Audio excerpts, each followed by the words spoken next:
today's series is called Organize. It's all about becoming an organizer. What you will hear today, a lot of the language is geared towards organizing a workplace. And I know that there are some people here that are interested in community organizing, as you've put on your forms, but a lot of the principles are the same. It is not identical, but if you hear us talk about organizing the workplace, campaigns are things that need to happen in a certain manner. The one-on-one conversations are still the same. If you're talking to people at the doors or you're talking to them in a workplace, there's a lot of overlapping similarities, so I do want you to keep that in mind. All right, so my job is to introduce our facilitators and get this show on the road. So, first up, Lupe Larios is the Labor Education Program Director at the UC Merced Labor Center. You can see her wonderful years here, but all of our presenters today have years and years of experience that are valuable for you all, so I'd encourage you to pick their brain. Lupe has 25 years of experience with numbers of different workers, farm workers, public sector workers, low-wage immigrant workers. She has been working with labor centers and labor unions, coordinating field programs, and she's a first-generation Chicana born in South Central Los Angeles. So please help us welcome Lupe Larios.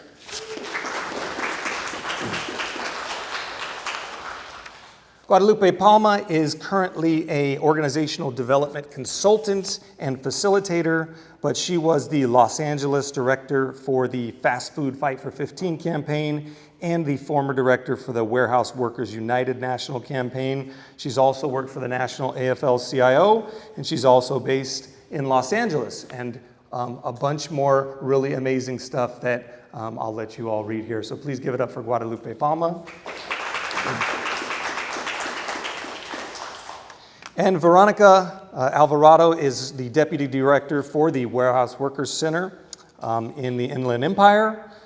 She has been organizing warehouse workers and providing bilingual trainings to hundreds of workers and community members, advocating on behalf of employees, resource agencies, government agencies, legislatures regarding policy health issues, promoting and uplifting, reshaping the narrative about civic engagement.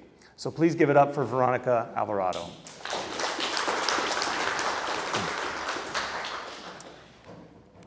I believe that's my last slide. Okay, I'm going to turn the mic over to our wonderful presenters and let me know if you all need anything. My name is Lupe Palma, and I know on the introductions it's Guadalupe, but you can call me Lupe.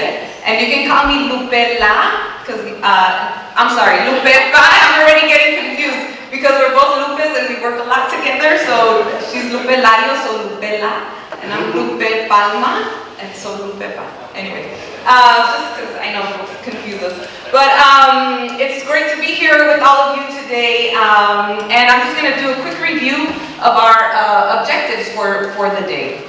So as Dylan mentioned, we are going to, we're going to talk about the basics of organizing workers.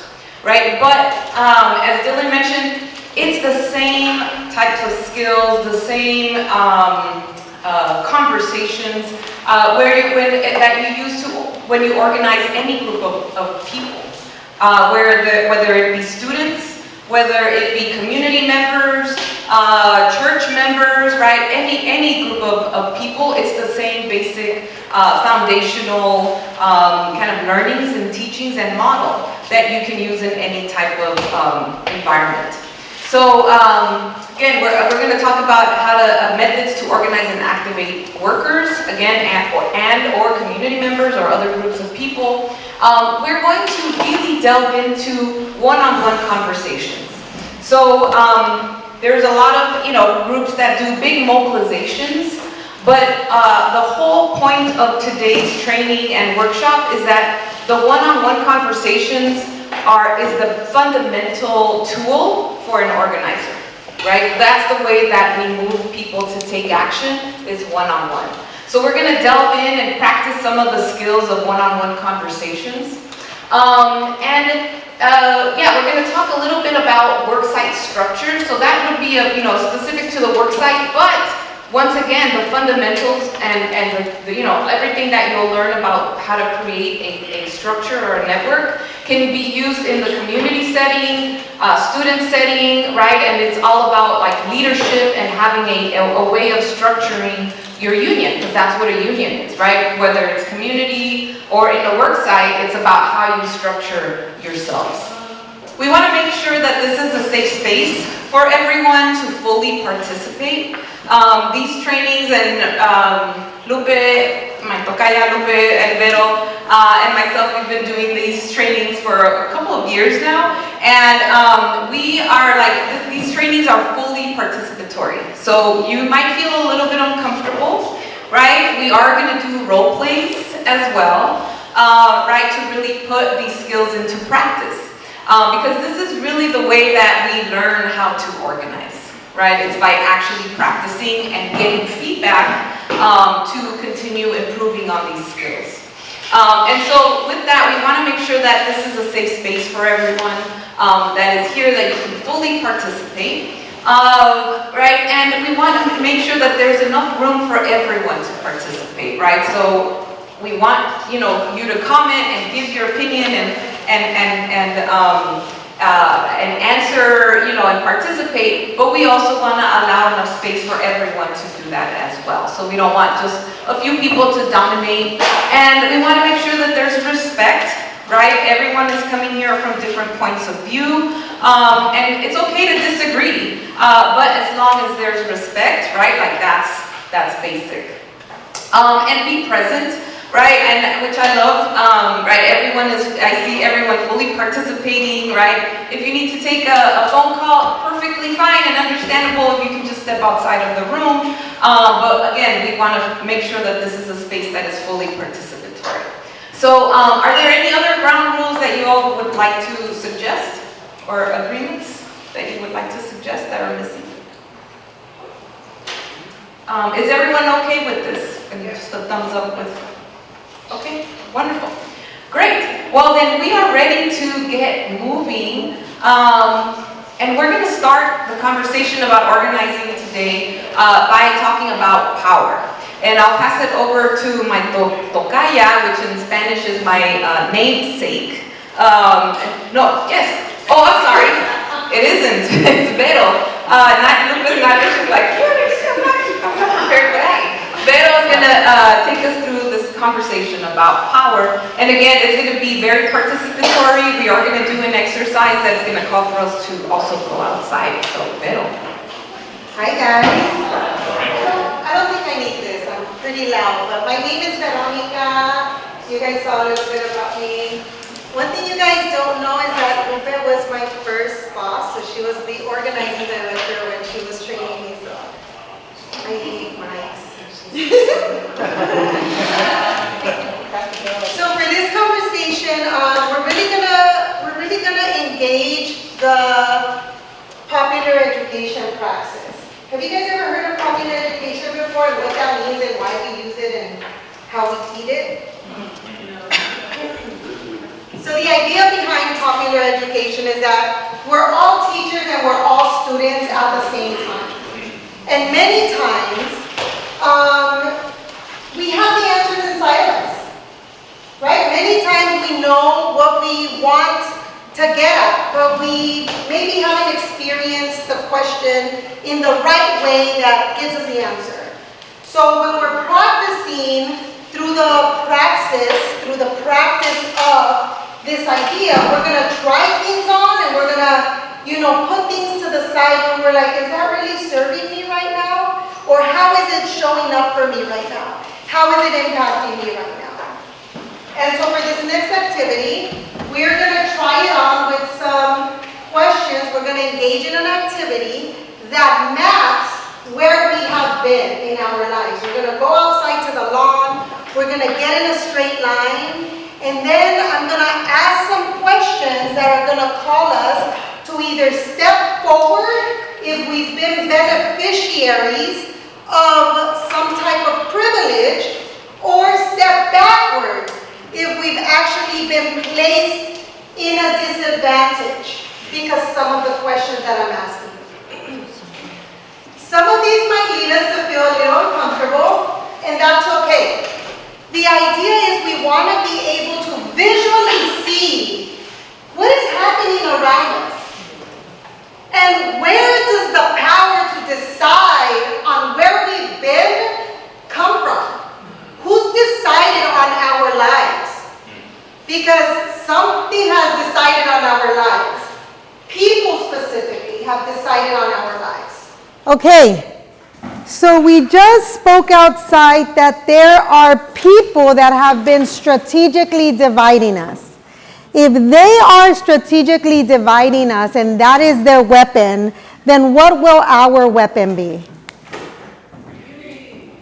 To strategically unite, right? To be strategic in our organizing. If the boss's strategy, and the boss is symbolic for landlords, for industry, for some politicians, right?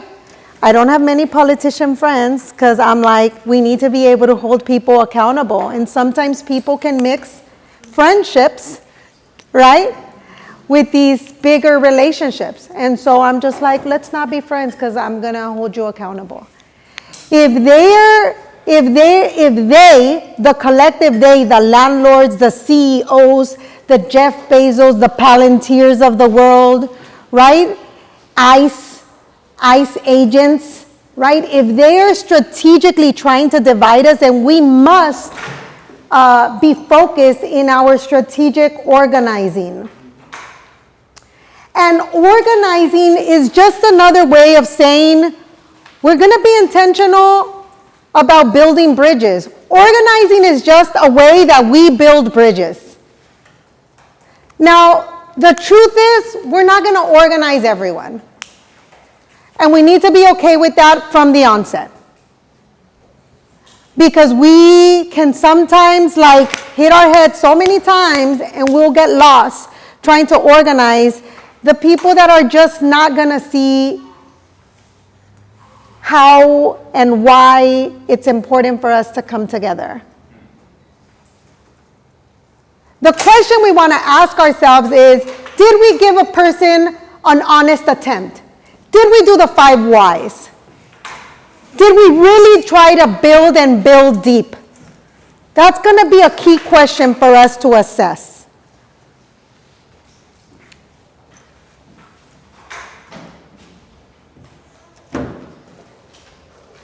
So in this next piece, now that we see our why, we want our why we want to fight, why we must fight, and what's at stake if we don't, let's get into how.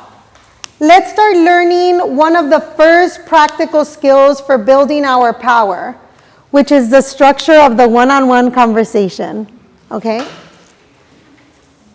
So for this next piece, great. For this next piece, I have a question for you guys. Is fighting for power easy? No. Do we have power? Yes. Yep. So we have power, but fighting for power is not easy? What makes it not easy? People have more power than us. People who have more power than us. People who have more power than us? I actually wanted to ask, how would you define power? How would I define power? Yeah.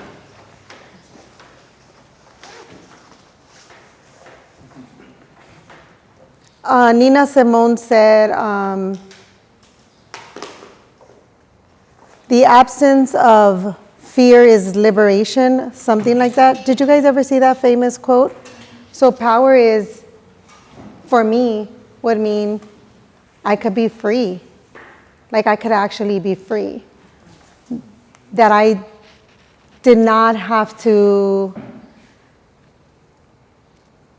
not know where my rent is coming from. That I could have my family secure. That I wouldn't have to bear the guilt of another entire people's because of my privilege. Power is being able to stop this whole economic system because another people's are being genocided. Power is giving land back to the original people of this place. Power is making sure that people don't feel that they need to code switch as a means for survival. We can define power differently for all of us depending on what our life experiences are. I was going to say, I think power is either the singular or collective influence over another person or group. I like that. And it can be given, but it can also be taken. To those ones that are in power, I think they see it, I see them seeing it as control. Like, we can control you what you do, we can control that, we can control this, we can control something. I think they see it as control. I don't see it as control, but they see it as control. Yeah. Yeah. I think that all those that make the decisions that affect our lives have power because they are organized already. They have infrastructure. They have the status quo on their side, infrastructure and money, but we have people power that we just haven't tapped into. So we have the power, but we're not utilizing it. That's the way I see it. I think one of the reasons we don't exercise our power is everyone has so many things going on in their lives. They're working long hours, health issues, and so it makes it hard to expend more energy to reach out to each other. What did we call that outside? The power of what? Division, remember? When we're so exhausted, we're just like, I don't know where the next meal is coming from. How am I going to get together with my colleague to figure out how we're going to fight the boss, right? Like, who's going to pick up my child after work? I was going to say, I think, power, we all have some sort of power, whether that's, with our own selves or our friends or our family and our own community, and how we express that power comes out differently. Somebody may be a great orator, somebody might be a great writer, somebody may be a great artist, and so your art comes, or your power comes out differently in different forms. And so just depending on, I think, going to your point about why we don't use that power, I think we don't realize the power that we truly have in ourselves. Yeah. The collective, right? The collective power. You, and then I'll come back to you. I believe that we all have the power. We all have power. We just are not willing to say, I'm going to use it in this way. And my husband used to tell me that what was I going to do? One person. And I go, well, what did you do? You helped me get the agendas in Spanish. I go, unified. I go, see, we changed something. But he was starting to go to his religious group, and they would tell him he couldn't do that. And I go, well, you're first. We decided he could go. Well, we would go, and I would go with him to see what they said, and we talked about what they talked about. But they wanted to have the total control, and they would tell him, no, you can't do that. You shouldn't do that. This and that. But I would tell him, you have to be able to think. Even though they say that, you think what they're telling you. Is why are they telling you this? But yeah, I tell them, we changed the world by doing certain things, and that you helped me. And the most important thing that he did, I think, to me, was that he was always by my side, even though he was struggling with the fact that, his religion started to tell him no, he shouldn't be doing that. But we all have the power. It's uniting that power to do, to go in one direction so that we can make the changes that our, community or whatever group needs to change. Thank you. Kind of like what she was saying, it's like we all have power, we all have different parts of our power, but together we're going to be more powerful. So you have a boss who has this power, but in order to take it back collectively, organizing, we're going to be able to overcome that. Yeah. So. Yeah, I saw your hand, then 2, and then 3. Hearing things that I'm trying to synthesize makes sense as well. when we put it collectively. Yes. I also heard, like in her example, like her husband going to like a religious group. I think sometimes in examples like that, we willingly give away our power, asking for permission to those who are already in control, right? So it's something that we can not exercise, right? Because I'm getting influence to create change. And if I'm not trying to influence others using my power, I'm willingly giving it away for others to decide for me. Yeah. Right? Yeah. So Yeah. it's that agency, if I'm not exercising it, use it or lose it, right? And then I think it also goes back to how you said earlier, like liberation.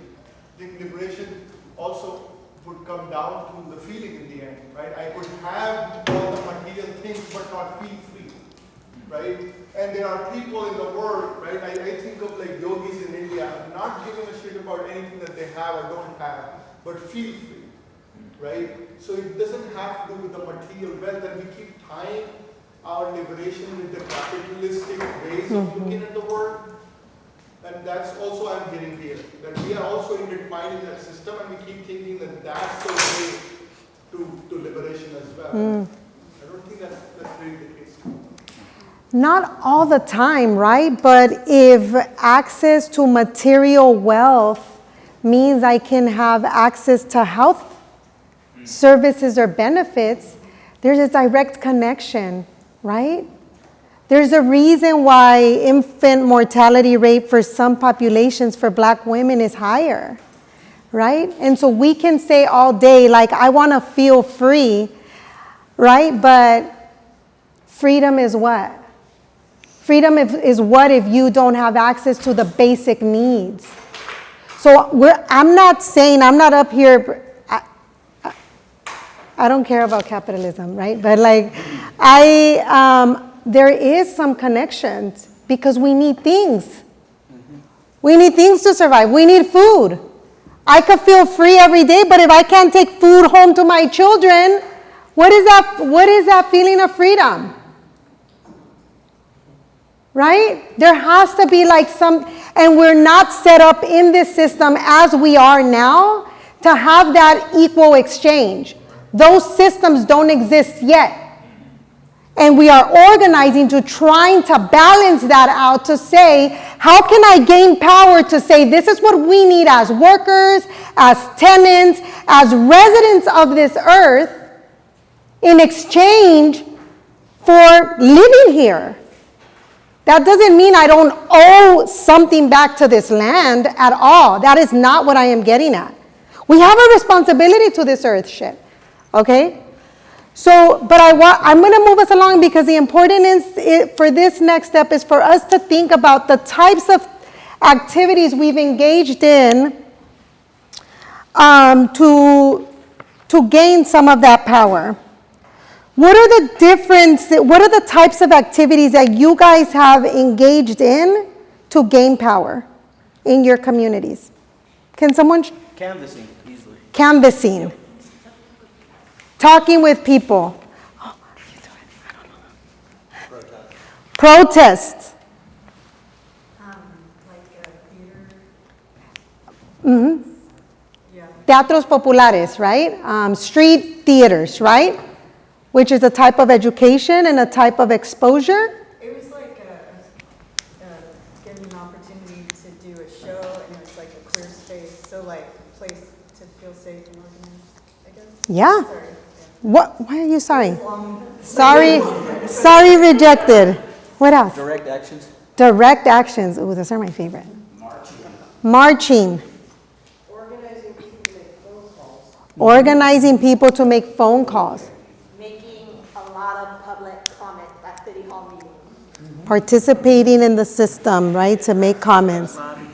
What? Like lobby days. Lobby days. Anything else that we've done that we could think of? Honestly, I think like joy, like practicing, like just to treat each other as equals during all the organizing stuff, like practicing it in our lives, like how we relate to others. Because all those definitely like happen, but it's like a lot of times there's hierarchy and that's all. So we engage in a diverse amount of activities in order to change the power dynamics, right? And when you engage in the different activities, these things have the potential of being able to move people. But we just want to be clear about some things. There is a difference between organizing and some of the activities that we mentioned. Who can read advocacy for me? Who wants to read advocacy? Oh, go for it. You haven't spoken. Establishes our new legislation, exercise, and enforce laws. Advocacy. How many of us have done advocacy work? You said legislative visits, lobby visits. What else? Have you guys done that? Literacy, I've done advocacy for literacy. Awesome. So it's kind of a long story, but I'll try to make it short. We had an anti-ICE protest on June 14th. Several of our protesters got arrested for concealing their identities with masks, and the city was pushing charges on them. We advocated to get the charges dropped, and we got that. And now we're advocating to get the law changed that got them arrested in the first place. So the advocacy was trying to get the charges dropped, right? How did you advocate? We went to all this public, we made a bunch of public comments. Participated. We contacted the ACLU, and they're on our side on it, so yeah. So this is advocacy. How many of us have engaged in mobilizing? Who wants to read mobilizing for me? Move a large group of people already active to demonstrate, protest, or other types of activities. And what type of mobilizing have you done? So I've been part of the demonstrations out on Blackstone and East for the Palestine movement. So it was out there for a good year and a half. Who else has mobilized? You've mobilized? Yeah, with SCIU 2015, we hold things, we do all kinds of information of the events we're doing. We get them on vans or buses go to Sacramento. We just did 3,000 in Sacramento for statewide parking. Awesome. Thank you. For the budget hearings in town, because a lot of people don't know where the money goes, and they need to know where the money goes. They need to know who's in control, and they need to know how they can fix it. Awesome. There's an upcoming one for Prop 50 that my organization, Power California, is going to be going around canvassing. It's making sure that people who are saying that they are voting yes actually do go out and vote. Yeah. And then how many of us have organized? Who wants to read organizing?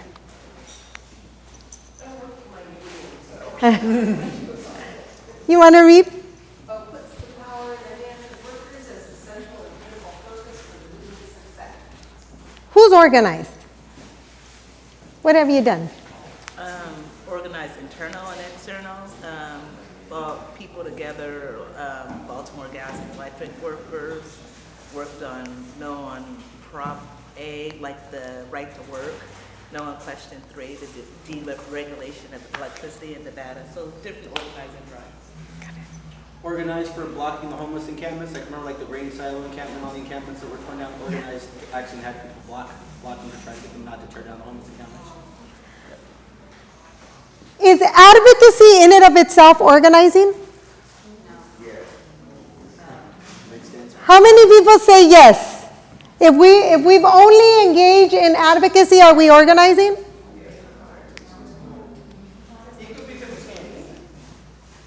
Not exclusively, right? If we only advocate, we're not organizing. If we're only advocating, we're speaking for someone, we're speaking on behalf of something. In and of itself, this is not organizing. If we mobilize, if we touch on someone, on an issue that someone's already motivated to, and we're like, hey, get out and vote. Does that mean that person is organized and that we are engaged in organizing because we knocked on their door and we're like, Prop 50 is coming, you should go out and vote? Is that organizing?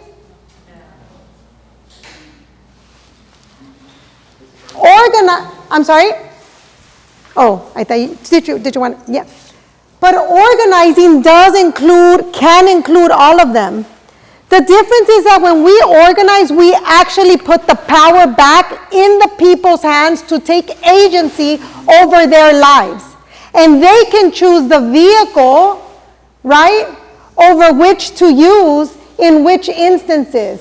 And many times it does require for them to take direct action. And to take power back means that there will be risks. Some of these other things can be less risky, right?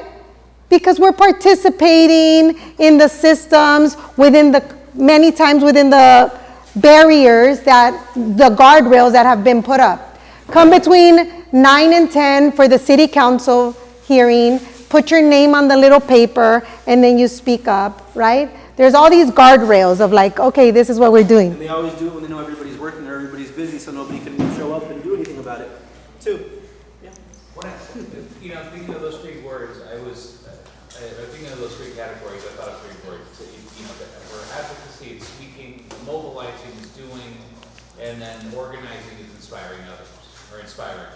And so that's, I think, gonna not try to simplify it, but like to keep it simple.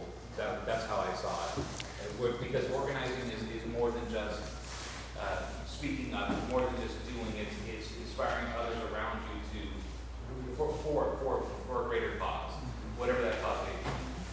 Thank you for that, for your processing of that. Yeah, that's helpful. I would like to ask, organizing is also self-driven. Yes. Advocacy is having someone to represent, right? Mobilizing is gathering people. Organizing is more self-driven. For example, like I wanted to do this because it's important to me. And we put in the hands of those people compared to having them represent our legal.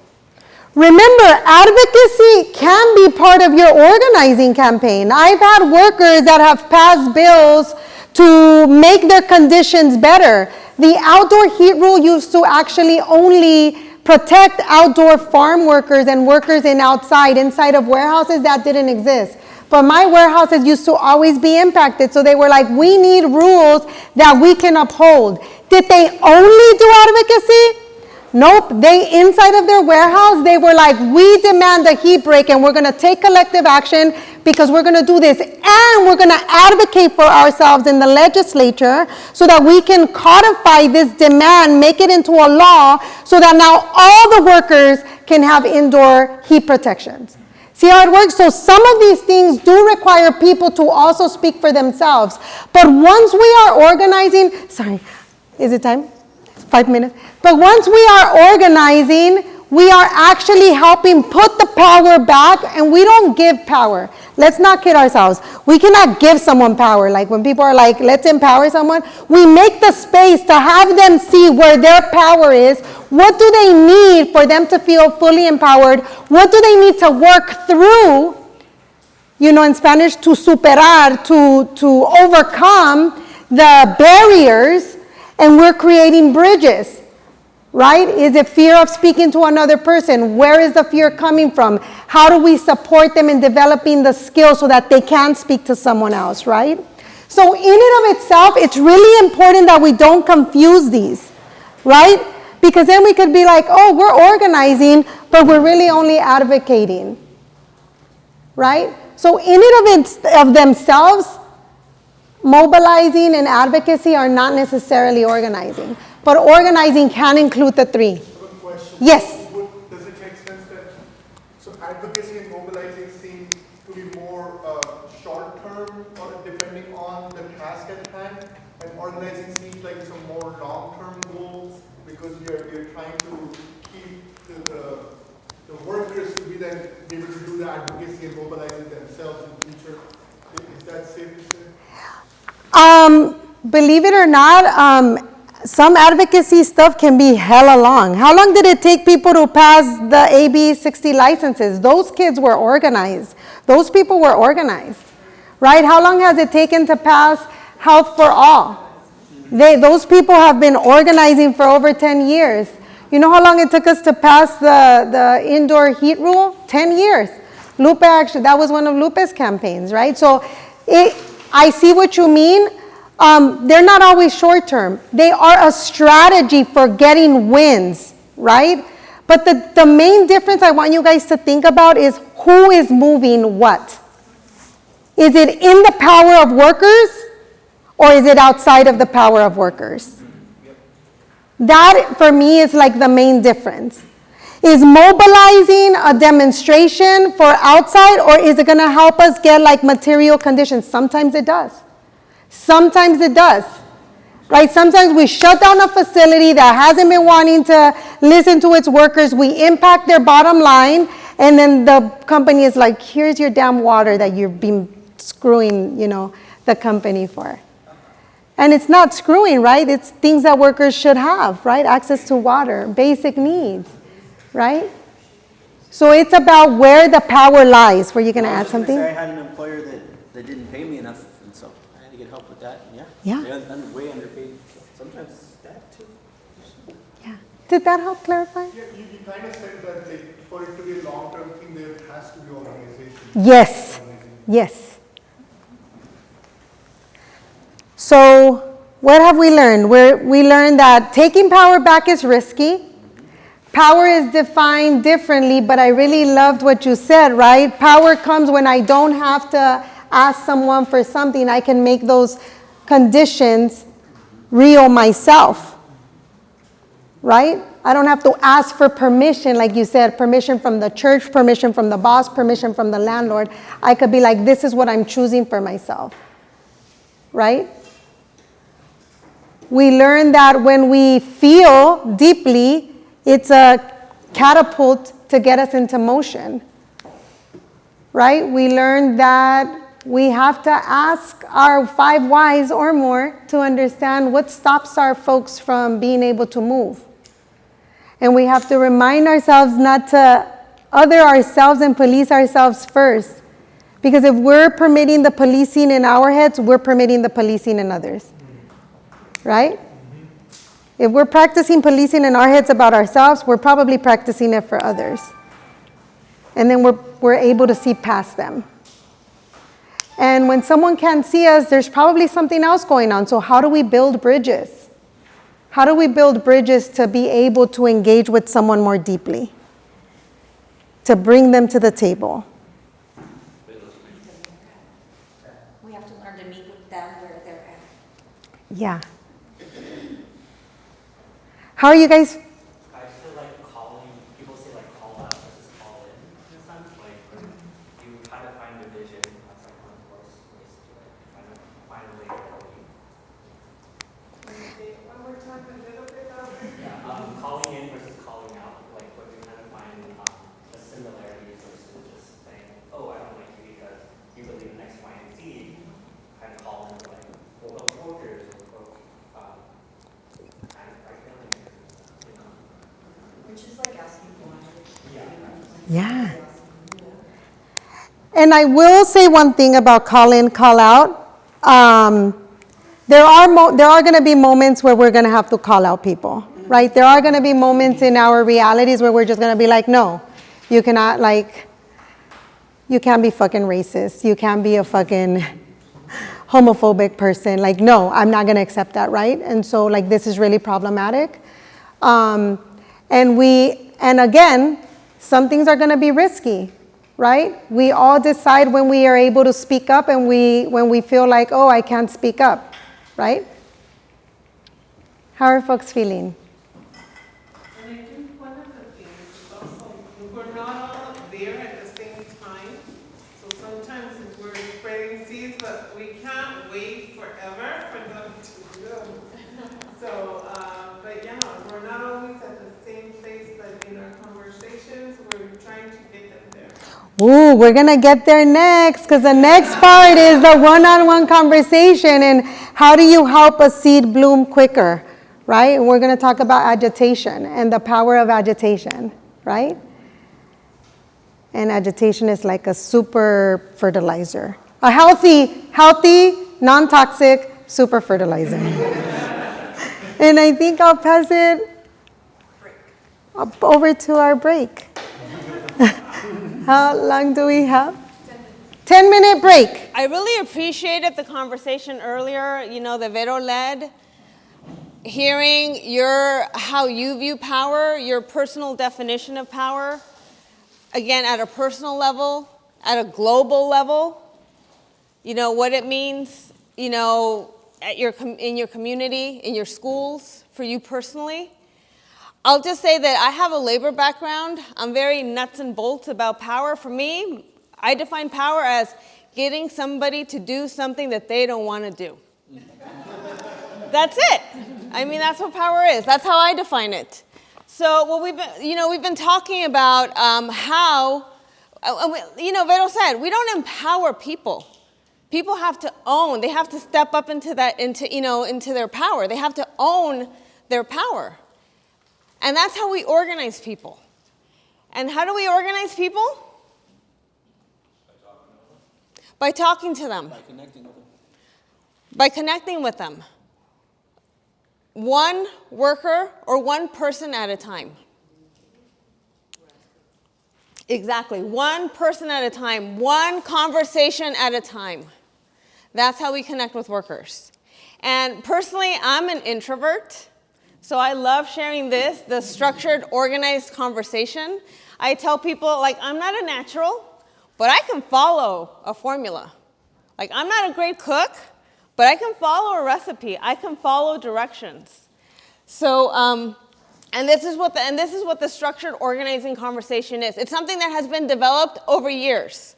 Labor unions have used this. Community-based organizations, religious organizations have used this to move people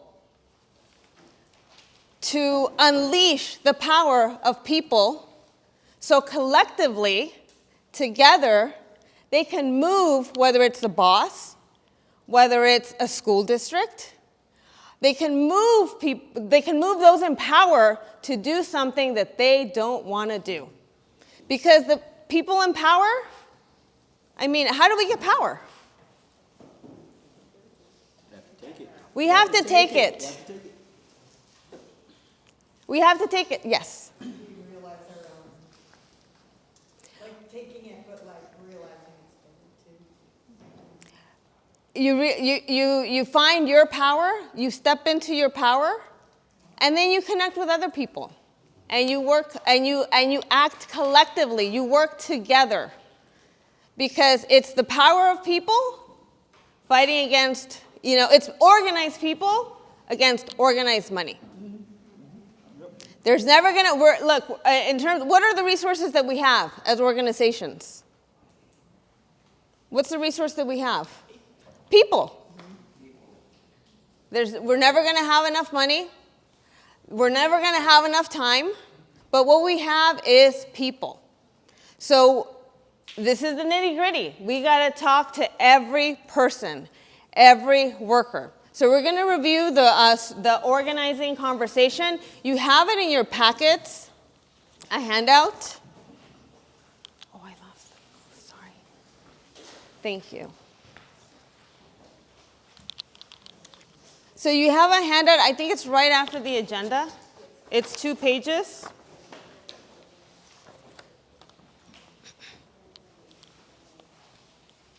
So again, this is a tried, tested, proven formula for organizing workers, for organizing anybody, for organizing individuals into taking collective action and reclaiming their power. It's important that we listen to people, we understand the issues, we understand what's going to motivate somebody into, taking some kind of action. So it's very, very, this is a very intentional conversation. It's a very structured, very targeted, impactful conversation that we have. So the first step is the introduction, and I know that seems like, oh yeah, I introduced myself. Hey, I'm Lupe, I'm with UC Merced, but it's so much more than that. It's about the introduction, you're making that first impression. You have 1 to 2 minutes, to capture that person's attention. So when we say you tell them who you are, tell them who you are, what you stand for, who you represent. So again, we say it's an introduction with purpose. Because to stop somebody to have a conversation, and then just to take a little step back, typically we have these conversations at home, but we'll talk more about it later. We talk to workers, or individuals when they're at home. How many people here, you guys talked about canvassing, right? Folks, where do we canvass? Neighborhoods. We knock on people's doors.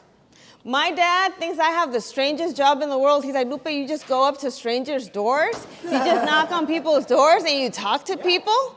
I'm like, not only that, Dad, I actually have to like get them to let me into their house and go into their living rooms and talk to them there. So the first step, again, it's important how we present ourselves. When we go up to, when we're introducing ourselves to somebody else, we have to project confidence.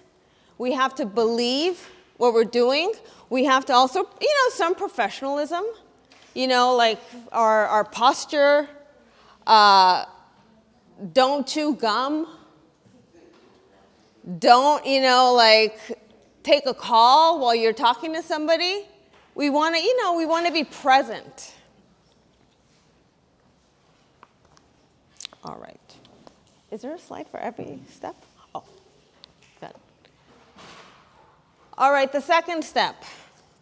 And this is, so we always say an organizer, we have to follow the 80-20 rule. Do you guys know what that means? Okay. Sorry. Listen 80%. Yes.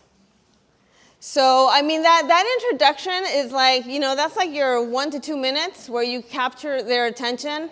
But the rest of the organizing conversation has to be the worker or whoever you're talking to sharing. You have to get them to share their story. You have to draw out their story. You have to understand what matters to them, what's going to motivate them into taking action, what's going to motivate them into committing to whatever it is that you're there to talk to them about. So how do we do this? We ask questions. Asking open-ended questions. Can you talk more about that? Because when you're trying to get them to open up to you, if you ask just simple yes/no questions, like, do you really like your job? If you ask questions that are that direct, then they're just going to give you a yes or no, and it's not going to open the door for an exchange. So you have to say, tell me what's going on with your job. Or, explain to me something bad, but you've got to open it up. You can't just, otherwise there's no engagement. Exactly, yes. So just like what she was saying, you're gonna get them to talk, you're gonna ask the open-ended questions, and then you're gonna listen for the beeps. We call it the beeps. The beeps is, for an example, if you're at the door and they're saying, I just got home, I've been doing this overtime. Oh, well, tell me about your typical day doing overtime. Is that something that you want to do? Because they're going to give you those cues and you have to catch them in order to get them to talk so you can move to the next step. I love that, the beeps. I never heard that before. Every worker, every person, they're all unique. They all have, their own experiences, their own beliefs. We can't make assumptions about what people care about. We can't go up there with an assumption like, oh yeah, everybody wants a raise, but you'd be surprised, that might not be their issue. So the job of the organizer is to find out what that worker's issue is. And we do that by getting their story, asking open-ended questions. So the next one is my favorite, and Vero touched on it a little bit. Agitation. So what was your name? Q. I go by Q. So Q was talking about the beeps. So you're having a conversation with this worker. You're making a mental note about, the beeps. I love that, the beeps. Now, we're not taking notes. When we're writing things down, does somebody feel like they're being heard? No, you don't want to, we're not there to survey somebody. We have to be present, we have to listen, so we're making a mental note of all the beeps. So once we have a sense of, and it's not a perfect science, in terms of, sometimes we might not get it right, but, based on, I heard 3 beeps around, health and safety, 1 beep around, wages, I'm going to focus on health and safety. So those are the beeps. So, oh yeah, sorry. No, what is a word? Oh, I actually refer to it I was- as like, you know how you're looking for a buried treasure, and you have a little treasure thing. beep, beep, beep, beep, beep, yeah. Oh, okay, yes. So it's like the little things that they're gonna say. Yeah. Like, in order for you to go off, the trigger word. Yeah. And it's not yeah. Oh, sorry about that. Yes. Yes. So, so Q said she looks for the beeps, and basically that's what the issues are. So we think we've identified, we've talked to this person, we've been listening to them, we identified the beeps. So what do we agitate around those beeps. We talked about it outside, we've talked about it in here. What is one of the biggest challenges that we face when we're trying to organize somebody into taking action? What's one of the biggest challenges that, yes? Their time, their schedule. Their time, their schedule, but I think there might be one bigger than that. Fear. So, fear. And how do we overcome fear? I mean, people are always going to be afraid. Like, you know, I mean, fear is a real, I mean, it is like, we're always going to be afraid, but what is the one thing that can help overcome fear? Or push through fear? Seeing what can be done if it's accomplished. Seeing what can be done. Like, okay, well, it's, okay, so, oh, yeah, those folks, they won, but, oh, I don't know, like, those folks won, but I'm still not sure if I want to take that risk. Like, you know, what's something that can...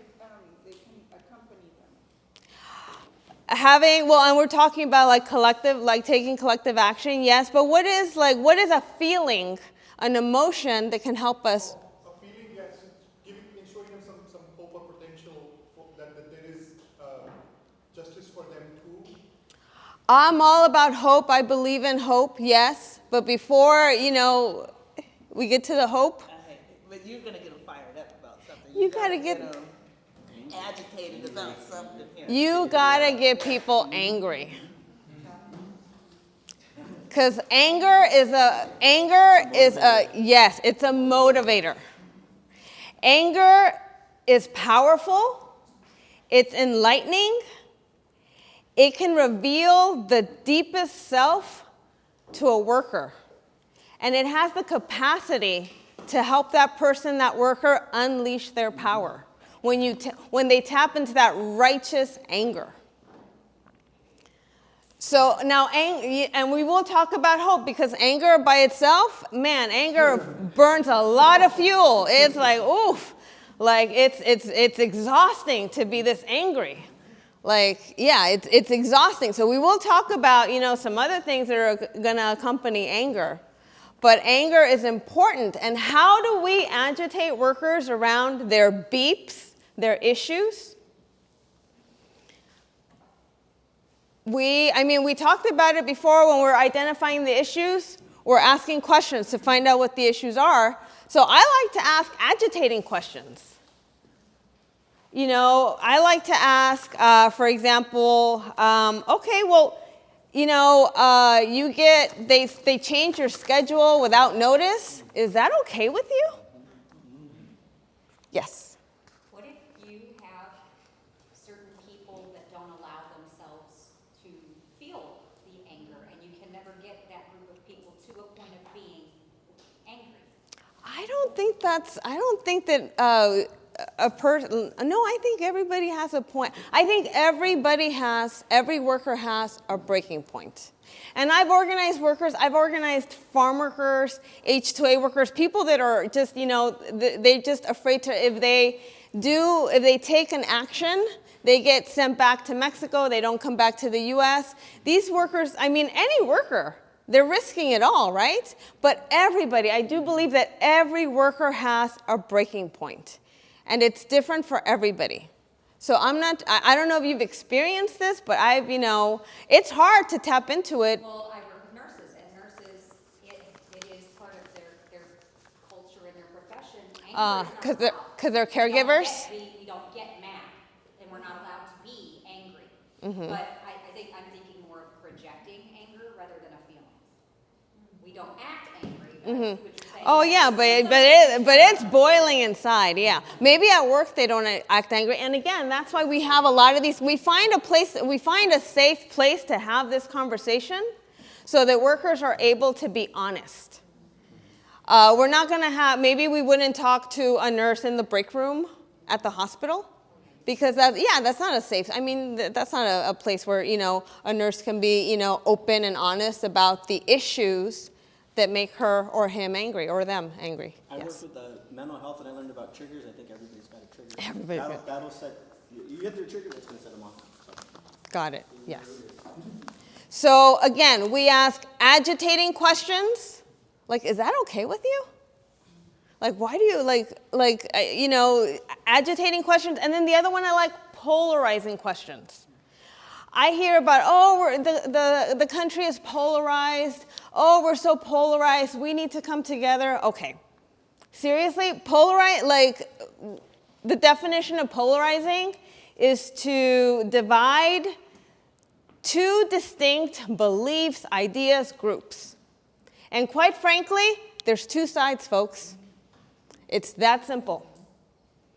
You got in this case, we're talking about, organizing workers. You have the workers and you have the boss. Those are the two sides. So polarizing questions is, they keep changing your schedule? Who's responsible for that? You want to make sure that the worker is placing the blame on the boss. You're working with that worker so that they understand all the structural, systemic, all of that, and it goes back directed to the boss. You want to make them angry, and you want to make sure that that anger is directed, to the right target, the right place. All right. So, calling the question. That's it. Getting the commitment. You've had this conversation. You've been, you're halfway through your conversation. This is where the rubber meets the road. This is where you make your ask. Whether it's sign a petition, let's do a march on the boss, let's attend a board of supervisors meeting. This is where we are assessing, evaluating whether or not that worker supports. Sorry, Dylan, did you raise your hand? Oh.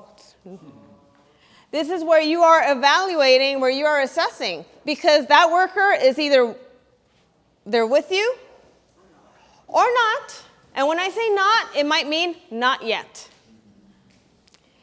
And every organizer, man, they can't wait to get to this. They can't wait to get to that part. And the way we've been trained, and most organizers have been trained, is that we ask the question. If we get a no, we ask the question again. We ask the question 3 times. We ask the question, are you going to go to this Board of Supervisors meeting? Because we got to challenge, some of these provisions that they want to pass. You have to say no. Huh? No. Or don't say anything, yeah. We ask the question, but then we have to stop talking. We have to let the person sit in that uncomfortable silence, especially when you're asking something hard.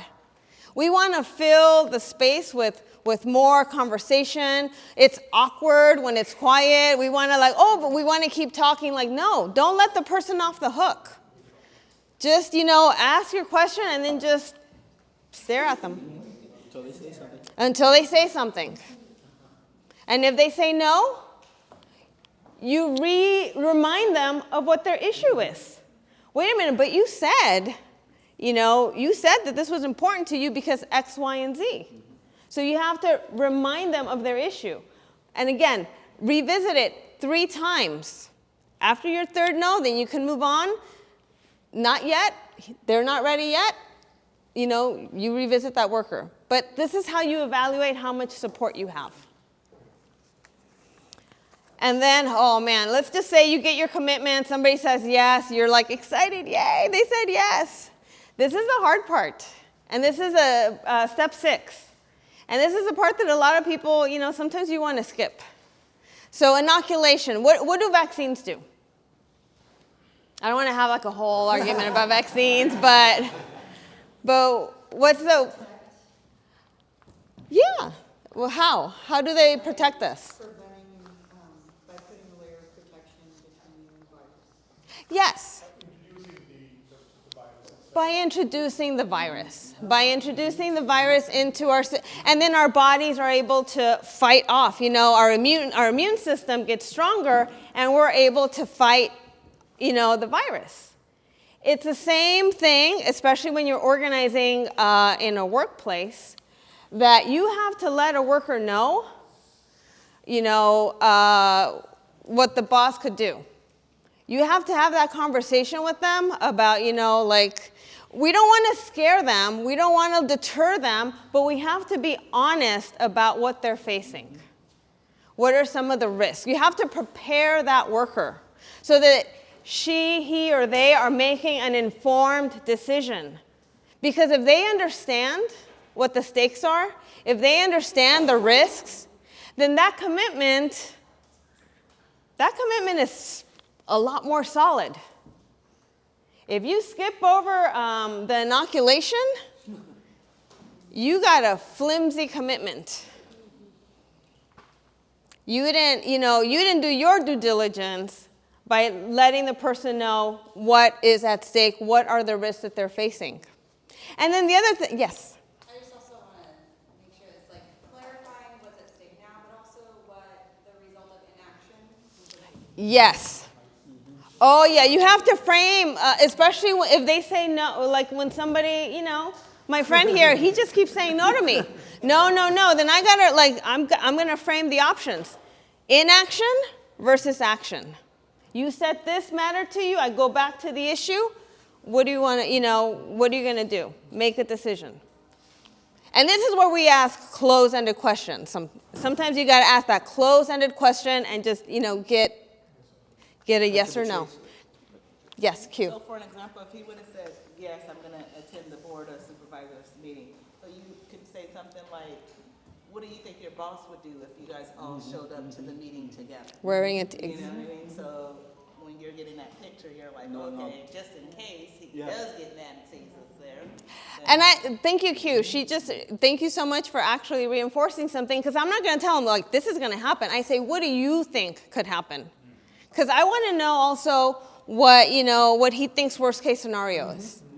Because somebody might say, not much, you know, like maybe somebody is less afraid. So you have to meet people where they are. And in terms of also preparing them, the way we have, you know, we have these tools, we have these practices, so does the boss. They have a playbook. When we tell a worker, oh yeah, the boss is gonna, you know, give like all of a sudden people are gonna get a 2% increase, and then they're gonna start these captive audience meetings where they're talking to you about like, oh, this outside organization is trying to organize you. When we prepare people for that and we tell them this is what could happen, it gives us credibility. All of a sudden, the worker's like, oh, wait a minute. Q told me this was going to happen. Yeah, Q told me this was going to happen. So I guess understanding the risk in stepping up and speaking up. Yes. And then making sure that they understand what repercussions may come. And then, like she said before, about understanding the risk. Exactly. It makes it less scary. Yeah. Right, when you know what's going to happen, it makes it less scary. The story I always say is like, think about you're walking on the street and there's a gate and a dog comes and lunges and it scares and you're like, you fucking dog. But the next time you know that dog is there, you know he's coming, he still barks, but you're like, yeah, I know what you're going to do. And it helps a person be like, I can handle it. I know what they're going to do, and now I know what I'm going to do. I'm going to walk a little bit away from it. What steps am I going to take to mitigate that, right? We remove the element of surprise, and we remove the element of fear. Sorry. Mike Tyson had a really good quote. Everybody knows what to do until they get punched in the mouth, but if you're ready for it, then you're ready for it. Then you're ready If for you're it. not ready for it, I love that quote. That's right. Oh my gosh, I skipped the hope. I'm so sorry. Let me go back to that. I know, I'm telling you, every organizer, they're just rushing to get to the commitment. Because, you know what, it can, but this is, okay, so, somebody said, what is it, Dr. King said, he didn't say I have a plan, he said I have a dream. But you gotta have a plan. And you have to be able to share that, and you have to be able to, the plan has to be, it has to be simple enough that a worker, understands, that you can, it can't be like this ideological, theoretical, like it has to be simple. It has to be simple. It has to be valuable.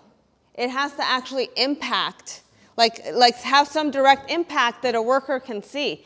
It can't be like, yeah, we're gonna get, we're fighting for justice. Okay, but what does that mean? What does that mean, because that's very broad. It has to be credible. It has to be realistic. So, small steps, small victories. For example, like, okay, we want to get a differential for the, for the knock shift, for the third shift. That's a simple, realistic plan. And it has to be proven. You have to show that there is a path to victory. This has been done before. I heard you say that it's hopeless. History shows us that it's not. We have to reflect on those, and when I say history, I'm not talking about 50 years ago, but there are, again, this is a formula, and if we follow this formula, it can lead to victory. All right. Sorry. One quick comment. I just feel really strongly that part of hope is not just knowing past victories and that it's possible, but also joy, making it fun, which sounds weird maybe. But, no, not at all. Bringing people in and fucking dancing and singing. Yes. And being let's go. How many people have been to a lobby day in Sacramento? Yeah, right? There's a lot of joy and music and art, and because you need joy. Again, anger is great fuel, but you need joy, you need hope, or you'll just burn out. All right, so I'm going to pass it to Lupe, who is going to lead us on an exercise on how to listen for a worker's issues. Okay, so now you have the full picture, you have the handout in your packet of the model of the steps of a one-on-one conversation, right? We could spend 3 days, which this training is actually a 3-day training, right? Because we go and through each single step and really practice, right? Dig in and really practice. We're going to focus on 2 of these steps, which is step 2, the listening to the story, understanding the issues, and we're also going to practice the inoculation after lunch. So just to give you a sense of where we're going, so we kind of chose those 2 very important parts of the one-on-one conversation. They're all important, right? I wouldn't skip any of these, but we're going to zone in on those 2 today. So why is it important to understand each worker's issue? And my tocaya Lupe touched on that briefly, but why do we, in the conversation, why is it important to understand the person? To show them that you care about them, for them to care about what you're doing, usually you have to care about what they are going through. So you're building a relationship, yeah? Making a connection. Everybody's values are different, so they may be in the same situation but have different issues with things, and the best way to know that is by listening to them. Yeah, absolutely. So yeah, you understand where that person is coming from. Why else?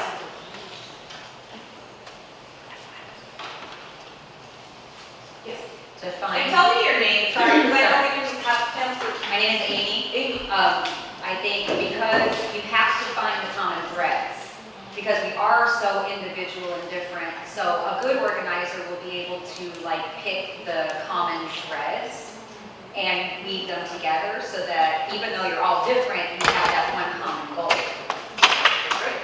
So identifying what those things are that workers want to deal with or take on, what issue they want to take on. Why else? I saw the hand. Tell me now. Understanding, Christina. sorry, understanding what motivates them and what maybe causes apprehension. Yes, so I think those are all really important reasons why we need to understand a person's issue. But if you remember when Lupe just went through all of the steps of the one-on-one conversation. Yes? Oh, no. Something, yeah.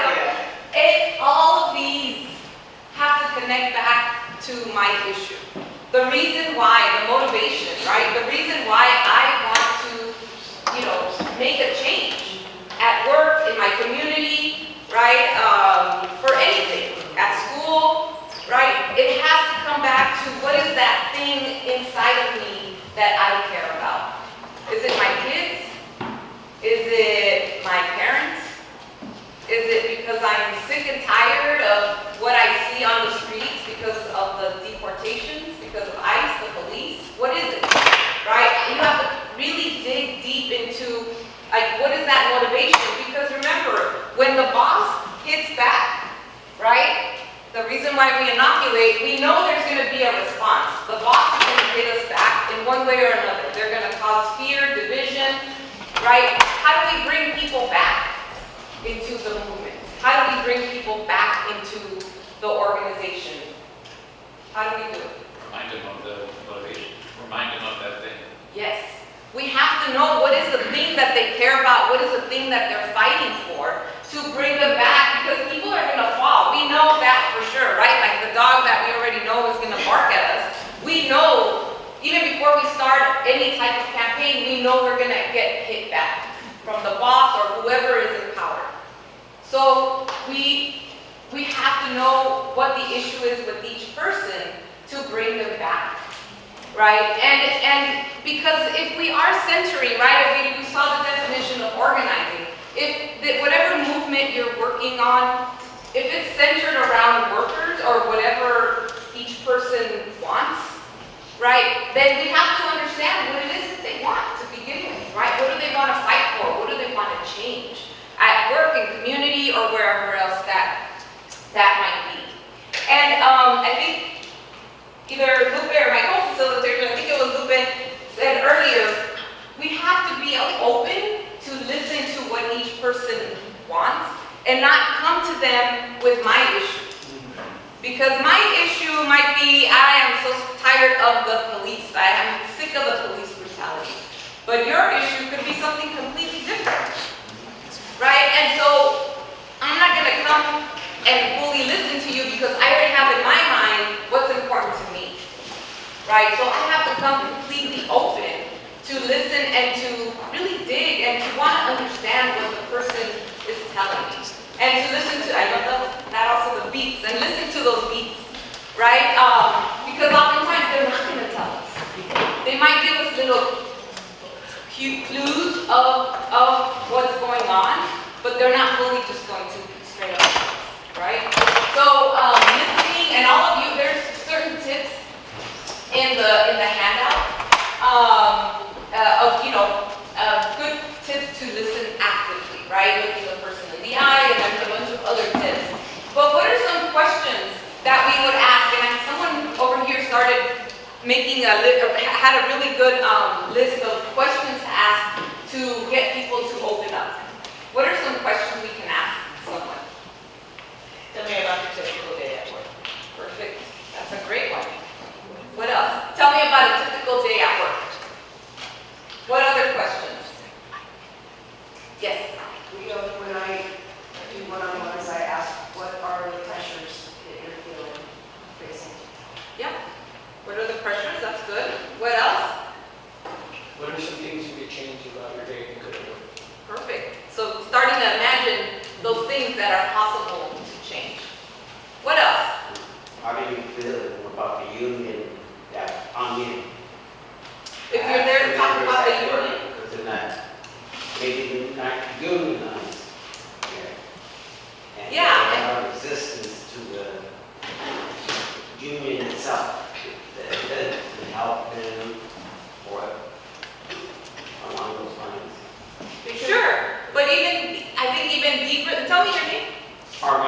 Armando, I think even deeper than that, right? Because again, I think we have to be careful of like coming with them to a person with what we're trying to move, right? If we're trying to like get more people in the union, people might just be turned off by that. Right. So listening to them and opening up first of like what's important to you, what's going on at work, right? Opening up the conversation, and then once you hear it, connecting it back to the union as that might be the step forward to maybe make a change in what they just told you, right? But like be careful in like just starting with like, hey, come out to the board of supervisors meeting. But I don't know anything about Mario. I don't know anything about Mario. Are you gonna come just because I asked you? Yeah. No. Oh, okay. Thanks, Mario. But you're one of those activists, right? You're already active.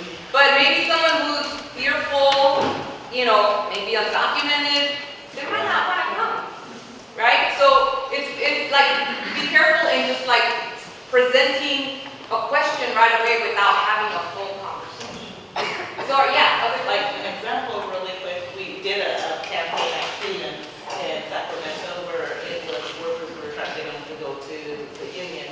But they were divided. They were so divided, like the company had them so divided to where if the warehouse workers made so much less than the person that was doing the welding. So you couldn't go to them and you had to watch what you said, because if you came to them and said, hey, your motivation, I know you're not getting paid right. Well, no, these people right here are getting paid really good. So you couldn't go to them with those questions. You had to say, okay, tell me about your typical day at work, or, what is your motivator, things of that sort, because there were two different issues, but one job. So that's what the question. And finding those bridges, right? How to bring those groups together. Because otherwise, the boss is going to use that to it's division. Yeah. So so there's some things, right? Like the tips to active listening. Lupe talked a little bit about this, right? The rule about listening 80% of the time, asking open-ended questions, right? Making sure that if you want to make a statement, figure out how to make it into a question instead of just making a statement. Right? And really scratch the surface. If you hear something a worker might not fully be telling you, right? They might be telling you a little something else here. You gotta scratch the surface and you use the questions to go deeper and delve deeper. So what we're going to do, and the last point here is it's also good to share a little bit about you, right? About yourself, to make that connection, so that the person will open up and you're creating a relationship, right? People will be more willing also to share if you have something that you want to share about yourself to make that connection. I was going to say that brings me back to how you can always say, share your personal story, share why you're doing it. So it's important. Yes, exactly. And now we're going to practice. So we have a special guest here. And I'm now already like, what is the special guest's name? Brenda Santos. Okay, so I'm going to have Brenda Santos come up to the front of the room. Brenda works, she's a kitchen worker at a nursing home? Yes. At a nursing home. And she's going to tell you a little bit about her job, her life. And before she starts, I'm going to give you the instructions. So you're going to listen based on what she's telling you. You need to identify what are her main issues. So you're going to identify her main issues, and you have a worksheet in your packet where you can mark and take notes. And then you're going to, at your table, figure out what question you want to ask Brenda. You'll have an opportunity to ask one follow-up question, so use it wisely. One question per table, right? So use that question wisely to get to her issues. Okay? So Brenda. Hello, everyone. So good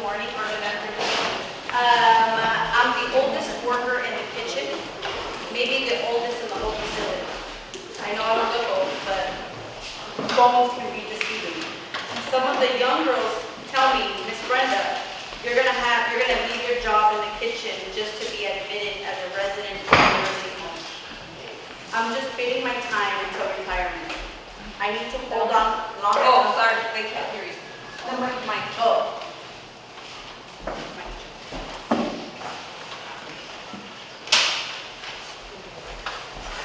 Yeah. Okay, should I start over? Yes. Okay, you got it. I'm the oldest worker in the kitchen, maybe the oldest in the whole facility. Some of the younger girls tell me, Miss Brenda, you're gonna leave your job in the kitchen just to be admitted as a resident in a nursing home. I'm just biding my time until retirement. I need to hold on long enough to qualify for Medicare. I can't afford to make it look like I'm making trouble. I'm 63 years old, who's gonna hire an old lady? We got a lot of dedicated caregivers working hard to provide good service. We could use some stability in our lives. Some of our girls are single moms and have 2 or more jobs because this work doesn't pay a livable wage. Every week, I see a worker leave to get a job at a hospital or school. It's a revolving door. Folks just work here long enough to get their experience so they can apply to work somewhere else. The hours are insane. Once I worked 14 days in a row. My husband gets angry and says I should tell them I can't come in. I don't feel like I can say no. And what about my kitchen crew? I'm letting people down if I don't show up. We're all exhausted, but we do what we can. We're all trying to do our best. We have good hearts, that's why we stay. It's the only reason. But it's too much. Your heart is breaking, and you ask yourself, how much longer can I do this? My daughters would tell me, Mom, why don't you apply for a job at a school cafeteria? Maybe they were right. School employees get a pension from the state and even retiree health care benefits. But I just couldn't leave my old-timers. I know and love every one of my residents. The kitchen is falling apart. We got leaky pipes, a busted oven door that doesn't shut completely. So you know all the heat escapes and it takes longer to cook the food. How are we supposed to do our jobs? I'm surprised the state hasn't shut us down. I'm sure my coworkers joke that the pots are taller than me. I asked the supervisor if we could get a step stool to make it easier for me to work, but she says it's a hazard because the floors are slippery. Yeah, I know. Did she forget that I slipped and fell at work a couple of years ago? I have been working in kitchens for over 20 years.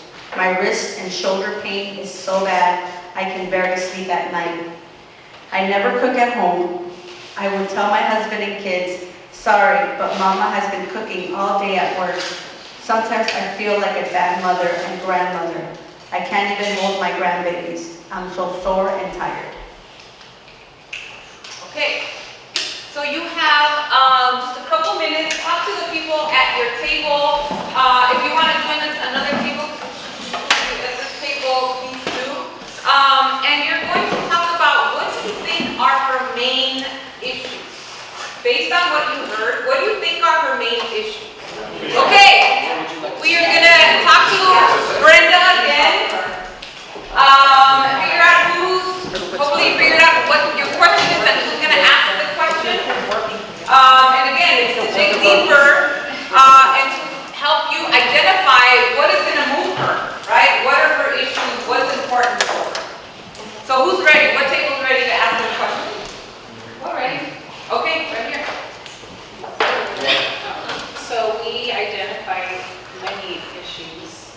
So for us, we thought it would be good to... Wait, you're talking to her? Talking to Brenda? Talk to Brenda. All right, so Brenda, it sounds like there's a lot going on at work. If you could pick one thing that you can change that would make your job better, what would it be? Probably making sure that I get to, retire with good benefits. Okay. All right, who else is ready? What other table's ready?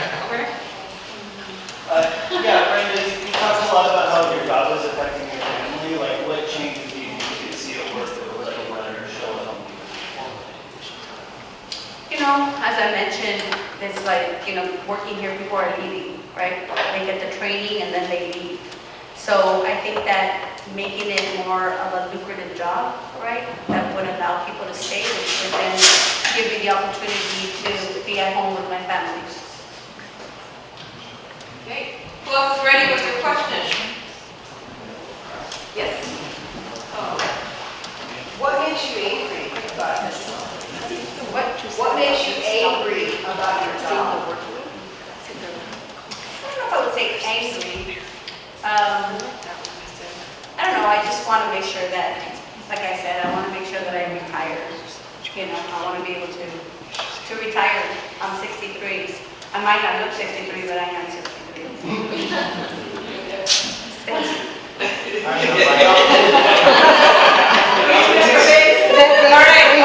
They have their hands up. What would you change about your job that would affect the person coming in after you, the new hires? Oh my God. I think for me, it would definitely be like making sure that the people that come after me have a better pay, right? And that, as I mentioned, like this kitchen is falling apart. So changes need to happen. If not, people are going to continue to get it wrong. Okay, and the table over here is asking the question. Who wants to do it? I'll do it. Can I sit All right, Brenda, I'm hearing a lot of these issues you're talking about. What barrier would you first like to see addressed to, improve your workload? What barrier would you like to see addressed first to improve your workload? I think like the kitchen, like how there's just issues, I can't cook, right? People can't cook the food for the patients because the stove doesn't work. Okay. So based on these questions, did your issue, do you think you better able to identify Brenda's issue? You're saying yes. What do you think is her main issue? It sounds like the working conditions is a big one, and the wages. What we were kind of talking about is like all the issues kind of break down into like her ability to have job security. If she can't do her job, that brings into that jeopardizes her job security, and it jeopardizes the other thing she said was important was her ability to retire with benefits. If she can't continue to do this job effectively, then she's going to lose her benefits as well. Yeah, what do you think is your main? I think so, like everybody's pointing out, there are multiple things going on, right? But I think the main issue is the kitchen itself. The working condition is horrible right now, right? There's no heating, leaky pipes. I think if the working condition, at least that was feasible, at least doing the job wouldn't be so stressful or painful. I know everything else is still there, right? Like wages and insurance and all of those stuff is important too. But that, like when they asked what's the first thing you would do, she went back to the equipment, right? The kitchen. That's the experience of the job, like doing the job that you're good at. And if you can't do that, I think that's the first thing, first main issue. Do other tables, what do y'all think is her main issue? I was thinking about, like, you started out with, like, discrimination, like age discrimination. So maybe, like, addressing that and, like, creating a culture of, like, mutual respect with the workers, and then using that to approach the boss and feeling more empowered and, starting there to approach the boss. Brenda, is age discrimination here important to you? No, I just think I said I'm 63. Are you ready to approach the boss? Oh no, I'm not gonna do any of that. I don't like. I'm just like, it sucks, but I'm not ready to do any of that, right? Not if I can. Like, what if I go up and then I get fired and then I don't get to retire? Okay, this table, what do you all think is her main issue?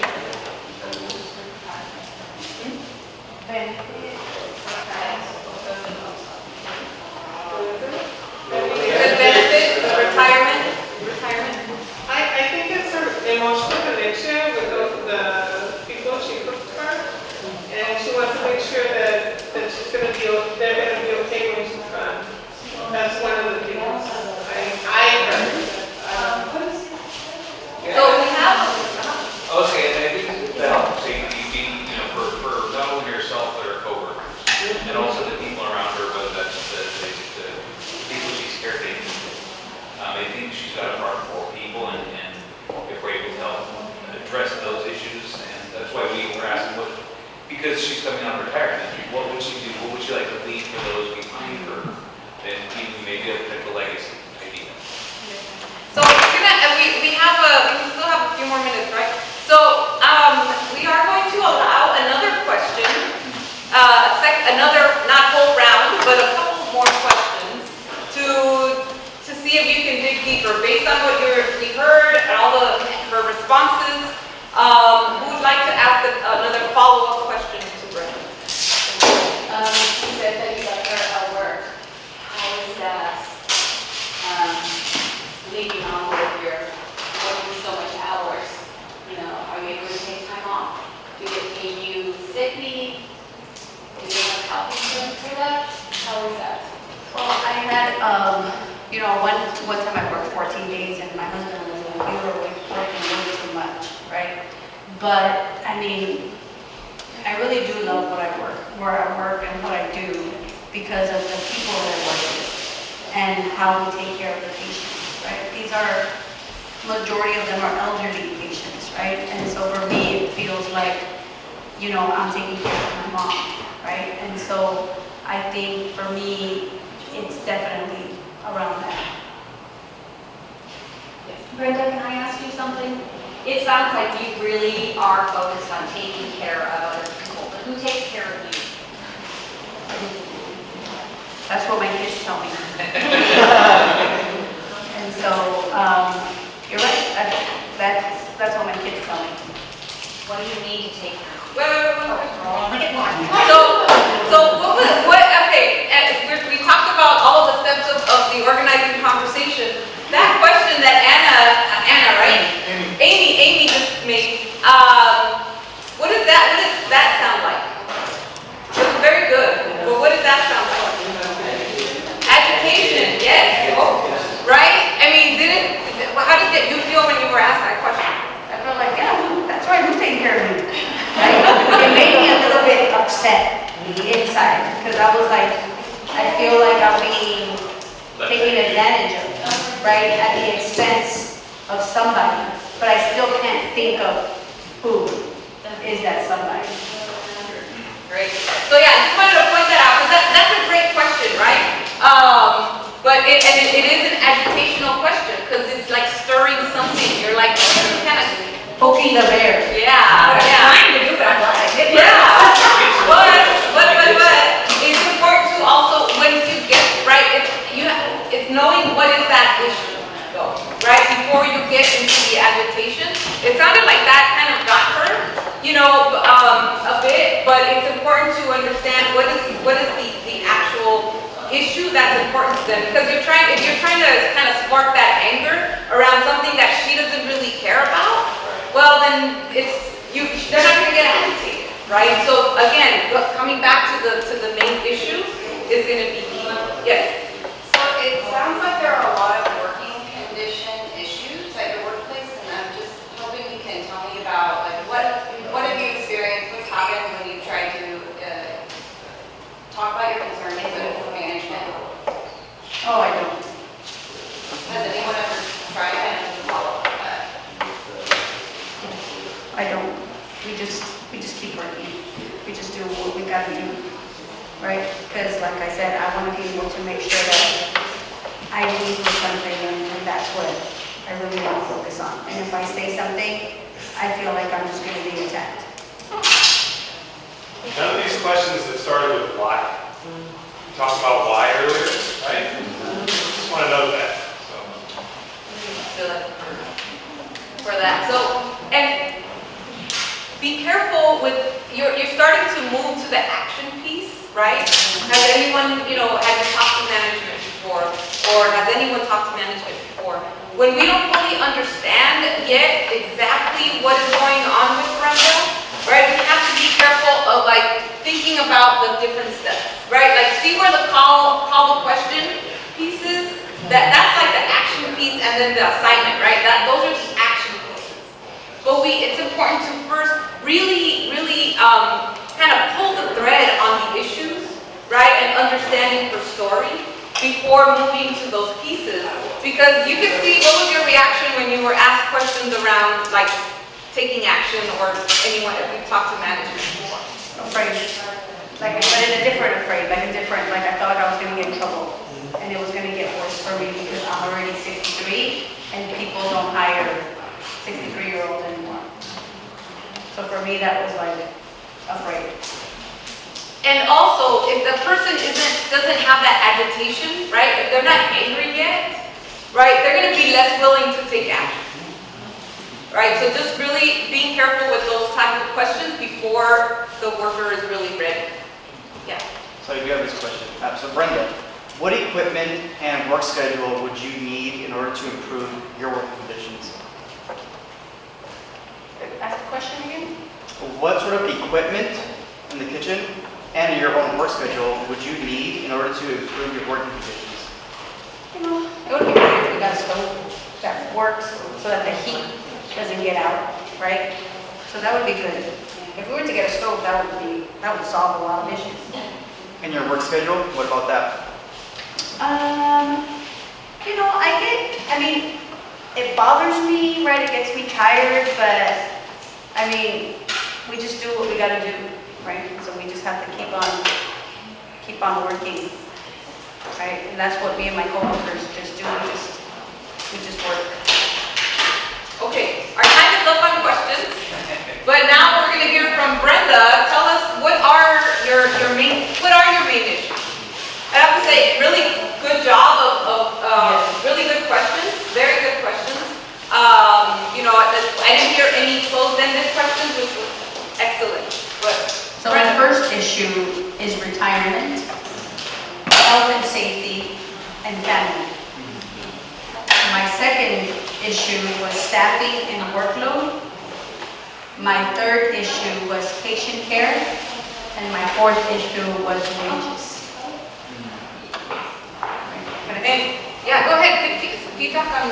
So I think that sometimes I think it's important for us to hear, because sometimes we're already ready to find out what the issue is, right? But I think asking a follow-up question is like, I heard that you want to retire, like, why is retirement so important to you? And right now, what retirement plan do you have?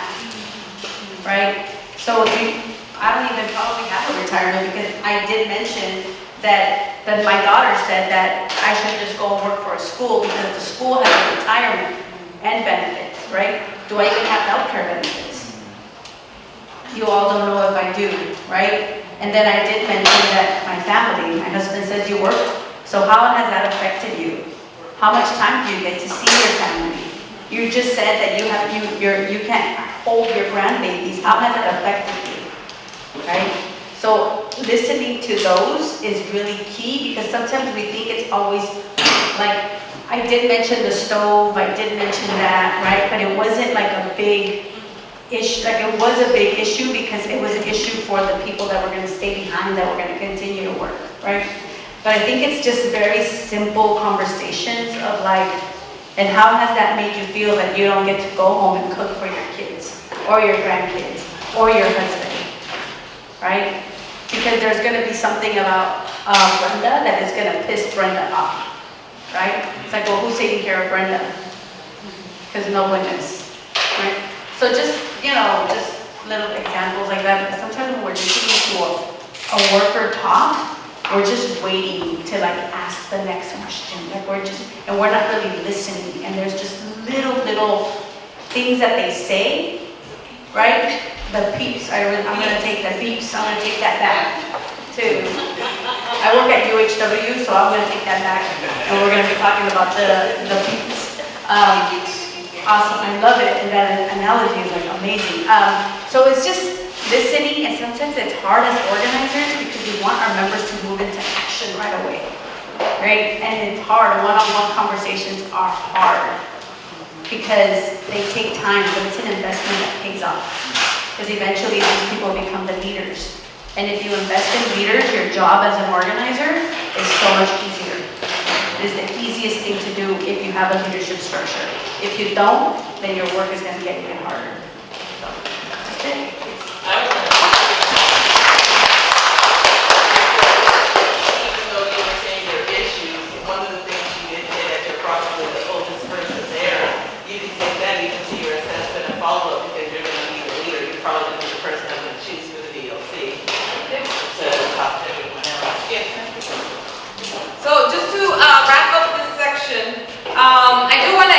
a real person. This is actually my wife, Yadira Villa. She's volunteering today. She is a coordinator with UHW, SEIU UHW, so she represents members at Kaiser facilities. So she is an organizer as well. So, but anyway, any wrap-up reflections on this piece around the issues? Yes. So I think one of the things why it was a little challenging because it felt like we were asking questions to listen to the story, but a lot of our questions were also agitated. That the moment we poke at that, they can get into step 3. And I think that was a harder decision to make than I thought at first.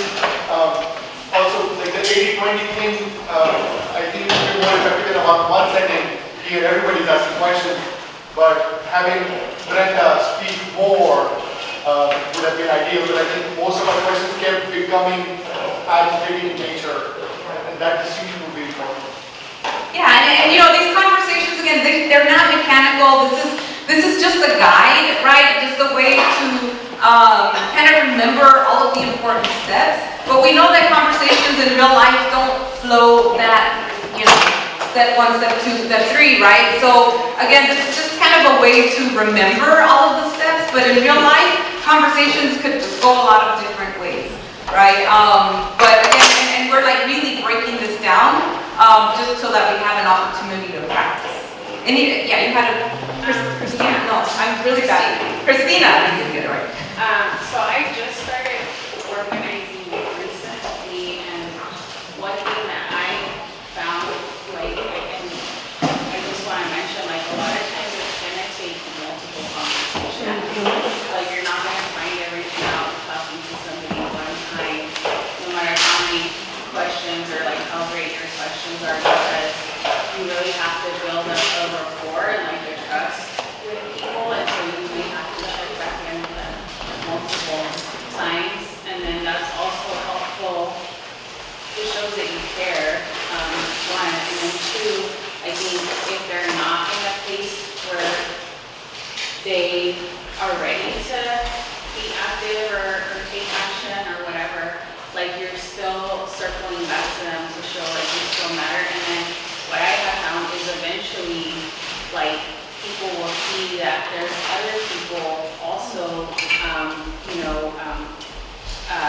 who have similar struggles or concerns, and then once they see that or hear about that and just getting updates and things like that, then that may help kind of get them closer to that point where it's like, you know what, I think I do want to see what I can do or how I can do more. So kind of learn as I go and just learn. Yeah, definitely organizing is a process, right? It's not just like one conversation and it's done. Yes, you do have to come back constantly. Even your top, like, strongest leader, you're gonna need to come back to them often and have one-on-ones on a weekly basis, depending on what's going on, right? Like, bringing them into meetings, having them play more of a leadership role incrementally, right? So yeah, absolutely, it's not a one and done, and this kind of simulates the first conversation, right? But it's ongoing, definitely. And even your strongest leader could fall and could get scared, and so you have to come back to what you know about them, to those issues, to try to re-agitate them and bring them back. Definitely. I think Maria, you had a question. Okay. Oh, yeah, go ahead. Sorry, I was just thinking about like how we get like me too, like jumped into like problem solving and just like putting that weight out on the back burner at first and like talking to them like a friend and being, oh that sucks, like oh my god that sounds really powerful. Can you tell me more about that? That's crazy. Exactly. That's perfect. That's perfect. To really be interested in the person's story before thinking about what are the tools. Oh, this is illegal, right? I hear a lot of organizers say that. Oh, but that's illegal. Have you ever tried to do X, Y, and Z? Have you ever gone to talk to your boss? Like, no, the person isn't even there yet. You don't even understand what's really going on with them or who they are, right? So definitely, that's exactly right. So we're going to focus on step 6, which is the inoculation, the preparing the worker for what's going to come once the boss finds out, or whatever it is that are those causes that are gonna push back against the organizing effort. And this, although we have it, in the process of the one-on-one conversation as kind of step 6 or like at the end of the conversation, this could happen and should be happening many times, multiple times, and in different conversations, right? It doesn't just have to be when you're having a full one-on-one conversation. It definitely should be here, but it could be a worker comes to you and is scared about, comes to you with an issue or something that they're scared about, or something that scared them. That's an opportunity to inoculate. So the inoculation should be happening pretty constantly, right? Depending on where you are in the organizing campaign. And so the inoculation is, and we, I think when Lupe went through the whole one-on-one conversation, again, this is like a vaccine, right? And it's part of the protecting workers or the people that you're organizing to prepare them for what's going to come, right? And so there's two things that we know that bosses do and are going to say, right? There's certain things that they're going to do and certain things that they're going to say. And really, the pushback is definitely with workers. It's to scare them, right? To divide them, to unmotivate the movement that you're trying to build, right? So that workers will take a step back. And it's the same with any group of people that you're trying to organize. If it's in the community, if it's students, there are going to be forces that are going to push back, right, to divide the group from coming together. So what are some things that a boss will do to once they find out that workers are coming together? What will a boss do? Yes, Maria. They could probably say they could fire you. Okay, so they're going to try to intimidate by threatening to fire. Yes, what else? So they'll try to limit how much you can meet or talk to each other. Yeah, Christy. Isolate. Say a little bit more about that. Like try to have individual conversations with people to try to minimize their concerns or to pacify individuals and keep them from becoming part of like a collective group, kind of maybe trying to divide them as well. Like if we do this for you, then we can't do this for someone, or So just I think isolating is a tactic that I've seen a lot. Yeah. So let's say Brenda, our worker that we talked to earlier, Brenda becomes one of your strongest leaders and is just a really strong leader organizing at her work site. They might move Brenda to the night shift, right? Because they don't want her to talk to anyone, or she's not going to have access to a lot of people, right? So they will definitely isolate, especially the ones that are most vocal. Yeah. They might try and dangle incentives for you not to organize. Absolutely. So incentives, I think you were starting to say a little bit about that also. Yes, they're going to say maybe they'll give you a 20-cent raise. Right? Or maybe they'll use that to divide people. They'll give it to some people, but they won't give it to everyone. And then it's like the people that got that 20-cent raise are like, hell yeah, I got something. But everyone else is upset with those few people that got the 20 cents raise, right? So they will dangle a few things. Sometimes they actually give it, and sometimes it's just the promise of giving them something. But they actually don't even come through with anything. Yeah. Just like lowering your hours and that puts fear in you and other people is like a threat. Yeah, so, and yeah, sometimes there could be other ways of kind of retaliating against people, right? Where it's just not very overt, but it's like maybe you're not getting good shifts, or you're reducing a number of hours that you're working, right? So there's a lot of different kind of more subtle ways also. Other things that you all see? Mm-hmm. They might promote someone into a specific position, maybe like a management position, to cause division amongst the workers. Yeah, and a lot of times that happens to the strong leaders. Again, using Brenda as an example, it could be that maybe Brenda, she's your strong leader, they're gonna make her maybe the supervisor of the kitchen, right? And sometimes it's only a name because they're not even given any power, they're not really given any pay, additional pay, but it's just like maybe she's the kitchen supervisor now, and just so that Brenda will stop organizing. Yeah. Captive audience? Say a little bit more about captive audience.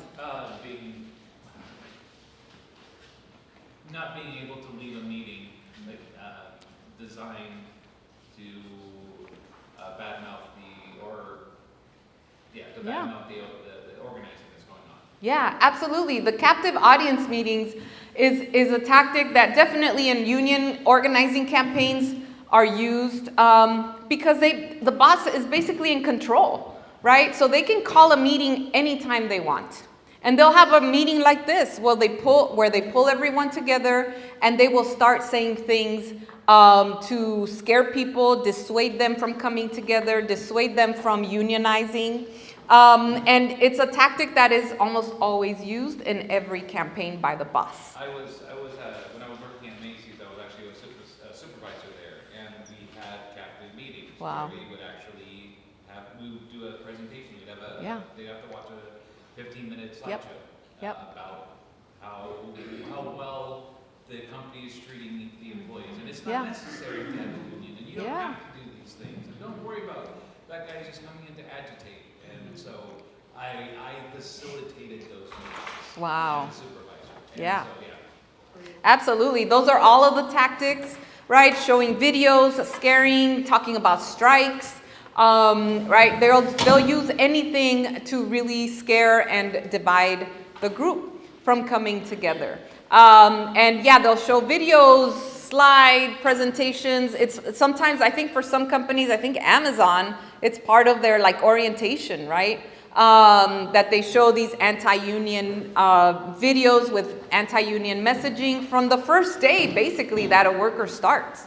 And so these are all of those tactics that employers are going to use. I know there's some more hands up, but we're going to move on because we're actually going to have some time to do some practice. So we all know what a boss is going to say, what they're going to do, right? To try to dissuade workers and divide workers. And so the inoculation is key, right? So that once that actually happens, the worker can tell you, you know what? Mario, right? Yeah. Mario, you were right. My boss actually did this today, right? You already told them, so they know they're looking out for them, right? So we already know now what inoculation is and why it's so important. So how do we do it? How do we inoculate? It's basically what I just did right now, which I asked you. What does the boss do? Right? The first step, each worker, you all already had a lot of responses, right? You already knew this is what they're going to do, this, and this. It's the same thing when you're having a conversation with a worker. They know their boss. They've had that situation. What's your name? James. Same thing as James, right? Maybe they've sat in captive audience meetings. Maybe they've had to run captive audience meetings, right? You ask them. They know. They know what they're going to do. So first we ask, what do you think your boss will do when they find out that workers are coming together to make improvements at work? Something very simple. So what do you think? I heard somebody say that earlier today. What do you think your boss is going to do when they find out? What do you think they'll do? Yeah. The first thing they do is make sure that you have no privacy. No, what, sorry? No privacy. Oh. It's like the constant little monitoring and surveilling yes. and always listening in and eavesdropping so that you have that insecurity that, yeah, someone's watching. Like you can talk to anybody. Yes, absolutely. The monitoring, yes. Okay, one that I saw a lot was like hostile stuff, like where the boss is like pointing one person out because they did exactly what they wanted them to do, and like everyone else needs to be like them. There's all this resentment. Creating those divisions, yeah, absolutely. So again, asking. The first step is to ask, right? This is how you inoculate. And you're going to do this in a few minutes, right? So I suggest you take notes, or because I don't think we have this in the handout, of how you inoculate. You're going to practice inoculating a worker in just a minute. So second thing is then you add to what they tell you, right? You talk about the things we'll do and say to divide and discourage and scare workers.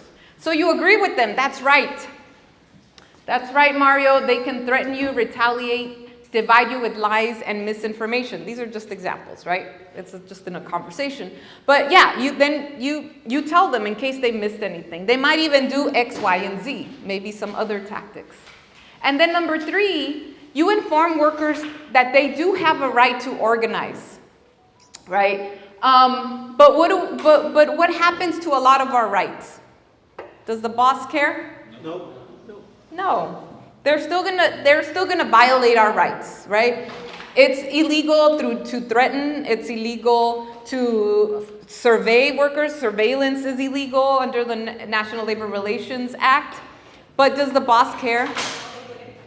They don't care. They're still gonna do it, right? So it's important to inform workers, yes, you have the right, but we know that the boss is not gonna follow those, or they're not gonna abide by those rights. And so we kind of tell them a little bit of encouragement about how, they should document, they should take notes when it happens, write the information down when it happens, let you know, have a system so that when the retaliation happens, there's a quick way to get that information back to you so that you can support them, right? But it's just part of the inoculation of acknowledging that although you have rights, the boss doesn't care. And then you return to the commitment, right? So knowing that, Christine, are you still willing to come together with your coworkers, right? Because if you remember where it is in the conversation, right, the inoculation is almost at the end. So you've already asked them the commitment question. Hey, are you willing to come together with your coworkers to make these improvements? Yes, I'm down. Okay, well, then you move into the inoculation, and then you ask again, are you still willing, right? Because you already gave them some of that bad stuff. You need to check, where is that person? Are they still on board, or are they, wait a minute, I still have questions. I don't know, you just told me that we might get fired, I might get deported, I don't know, right? And so you have to address those questions before you move forward, okay? So, again, this is just a quick kind of step-by-step of how to inoculate. Again, the real conversations may go differently, but this is just a guide on how to have these type of conversations with workers. How are we on time? Any questions about the inoculation or comments? Because we are going to move into the practice in just a minute.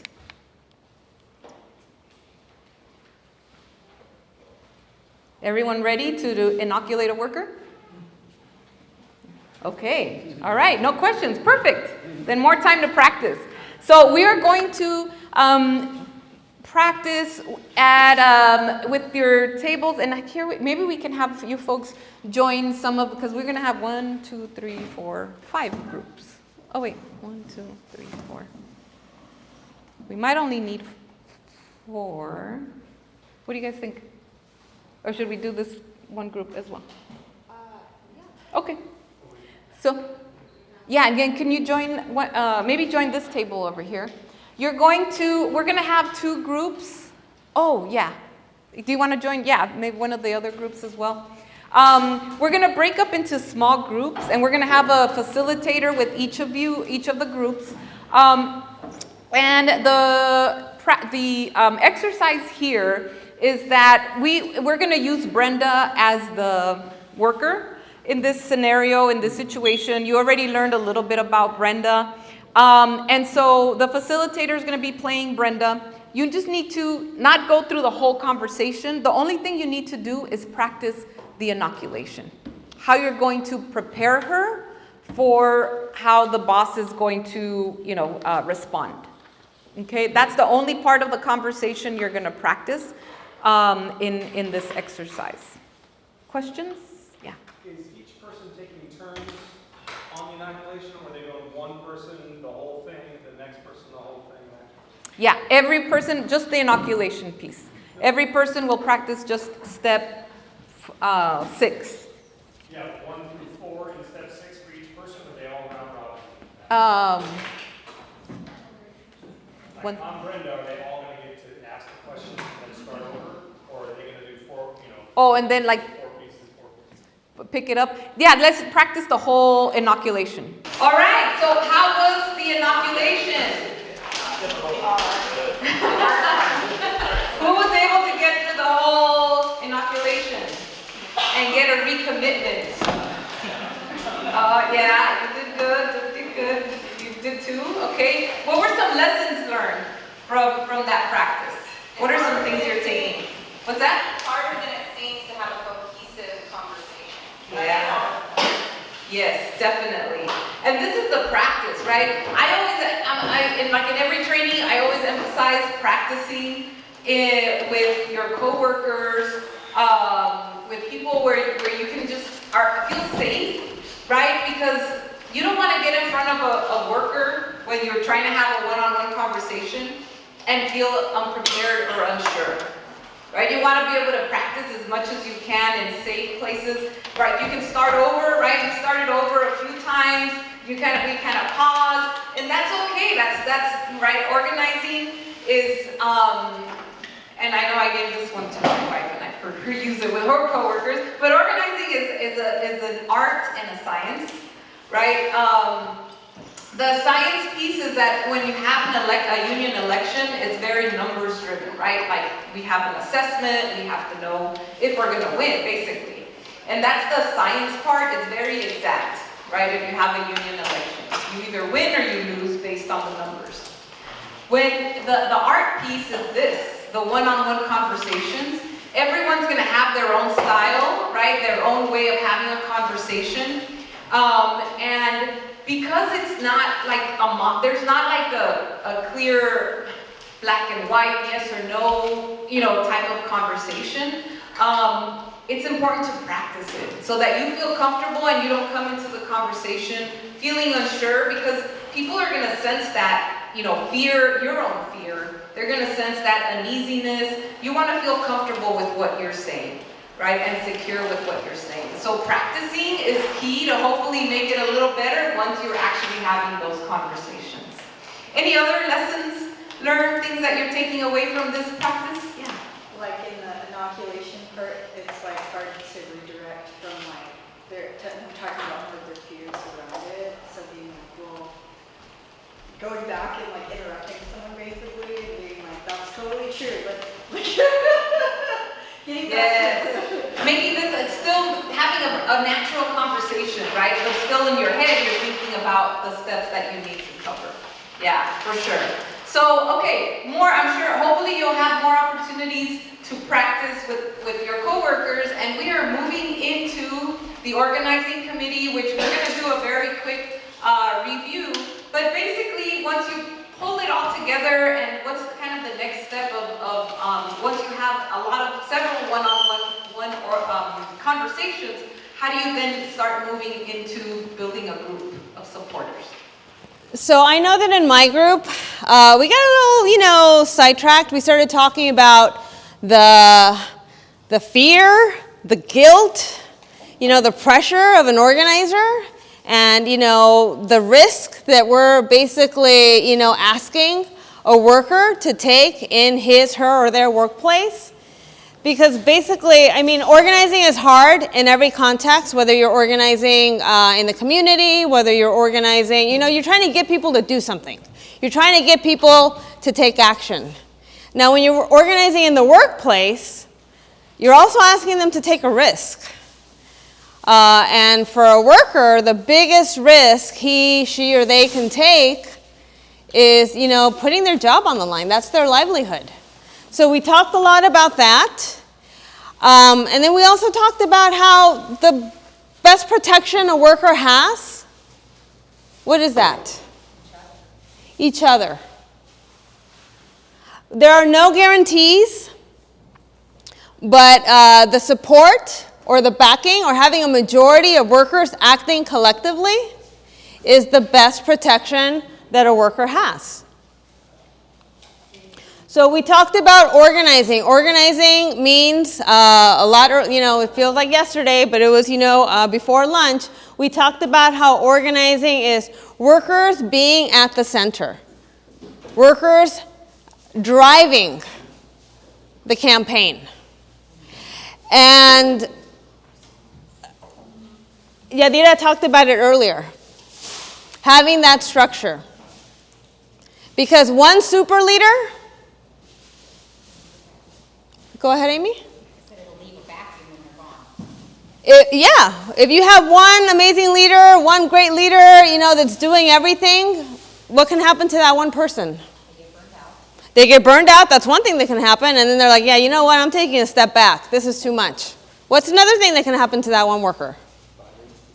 They get fired.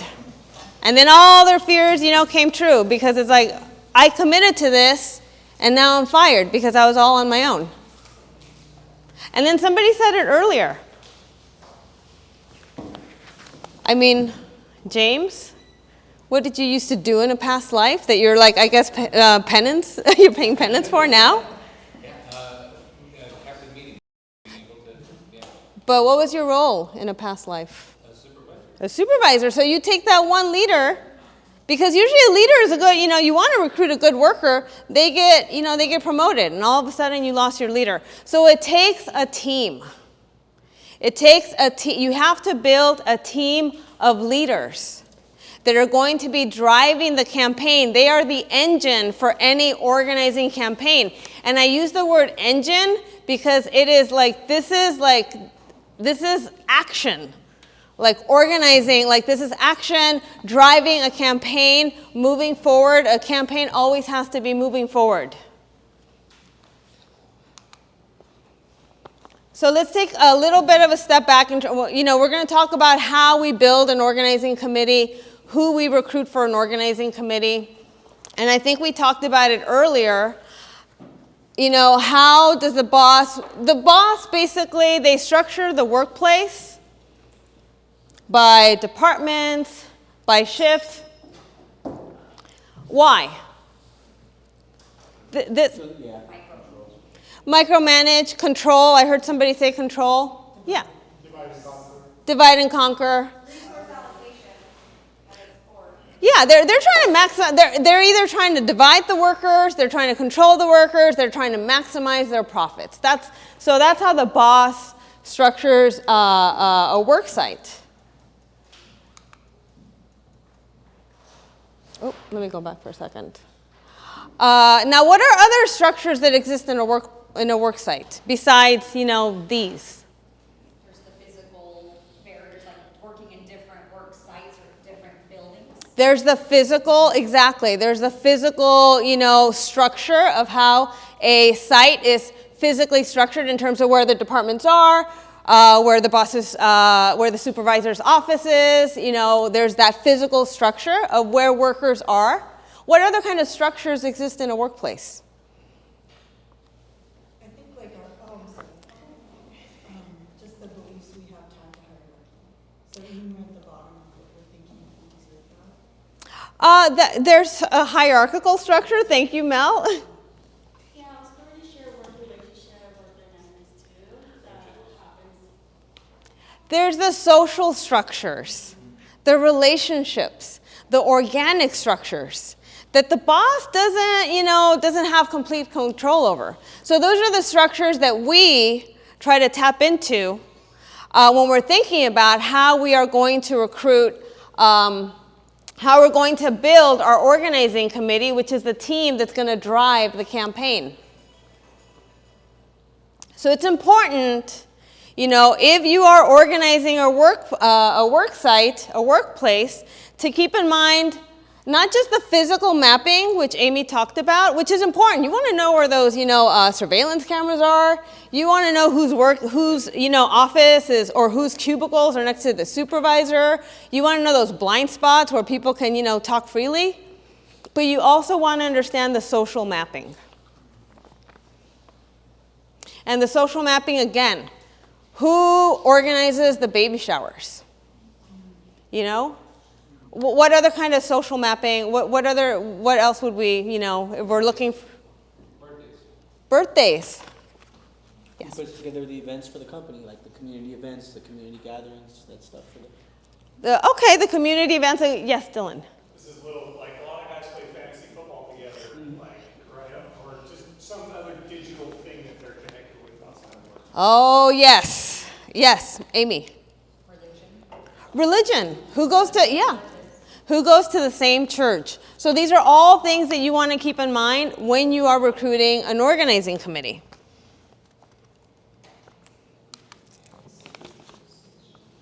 So, and we haven't really talked about, I mean, we talked a little bit about leaders, but basically at the core of a campaign, and sometimes you have different levels of leadership, but the organizing committee is at the core.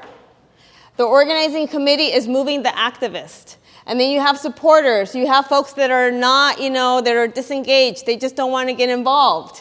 You have people that are unsupportive, and you're even going to have people that are hostile, people that are friends with the boss.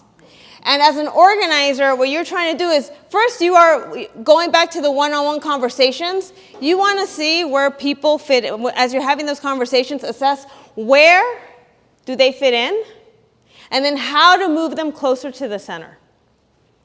So ideally, when you're building an organizing committee, you want to have one leader for every 10 workers. You want folks that are committed, that will do the work. Because what did Amy say? What will happen to, if you have a team, Bo, Lupe, Mario, Nathan, we're on a team, we're the committee, but we're busy, we don't always, and then Amy's doing all the work, what's going to happen?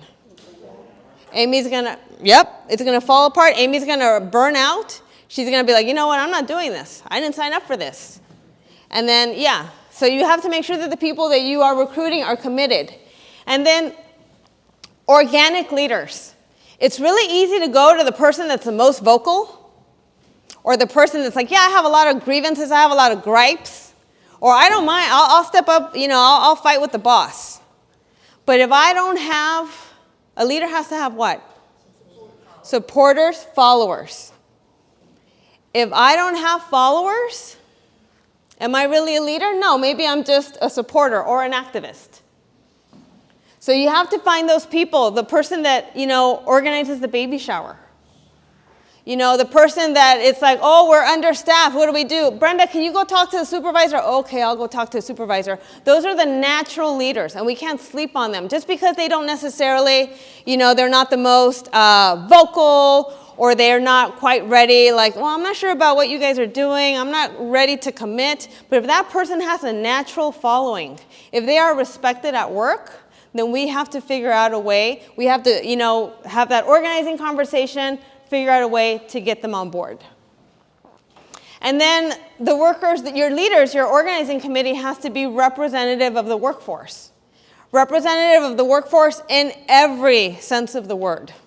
We want diversity in every sense of the word. Like when I talk about diversity in a workforce, what do you think that means? What would that mean to you? If you're recruiting a leader. Exactly. If you're organizing a hospital, what's your biggest, and Amy will know this, your biggest department might be housekeeping. If you don't have housekeeping on board, it doesn't matter how many, nurses, are supporting, you're not going to get anywhere. We talk about being, what did I do? Sorry about that. We talk about being representative of the workforce, also the shifts. You want to make sure that you have folks from every, from every shift. So sorry. And then what other kind of diversity do we want? We did an exercise outside. Yeah, look at the other intersections of their identities too, so gender, different abilities, so looking at, because they're going to have different needs based on those. Yes. That's experience. Exactly. You can't organize a nursing home. I don't know how many folks are familiar with nursing homes or, what the workforce looks like, and have 5 white guys on the committee. Yeah. You have to make sure that the people that are leading the committee, they understand, first of all, they understand And you can't have just, you know, in the case of Brenda says, oh yeah, the young workers.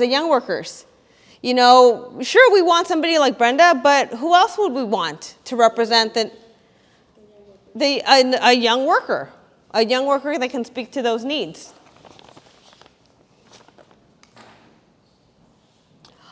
All right, so we're going to be sending these, the PowerPoint out to you guys.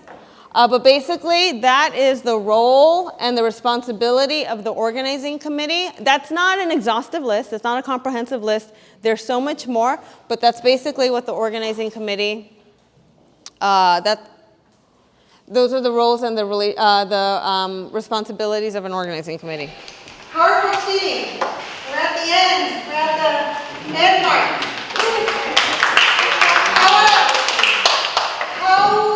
Like PowerPoint speeding, let's popcorn it. Popcorn is fast, right? It's popping up, so what are folks speeding today?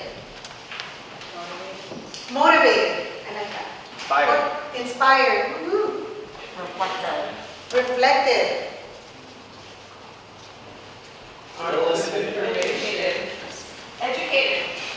Educated.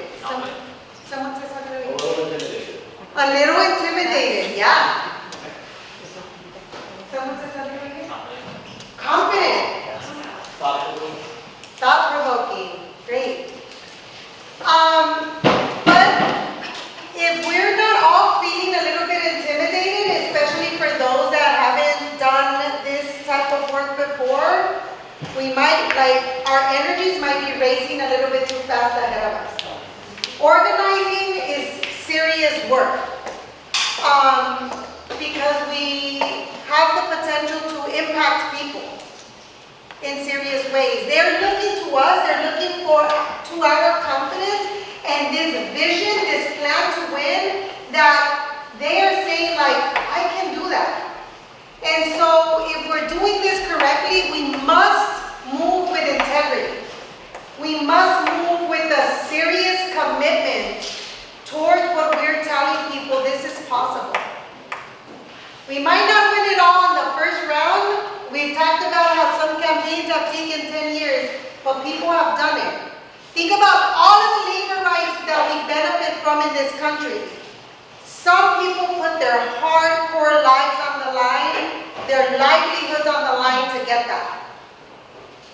And so it takes a lot of thought, and it takes a lot of intentionality, and it takes a lot of commitment.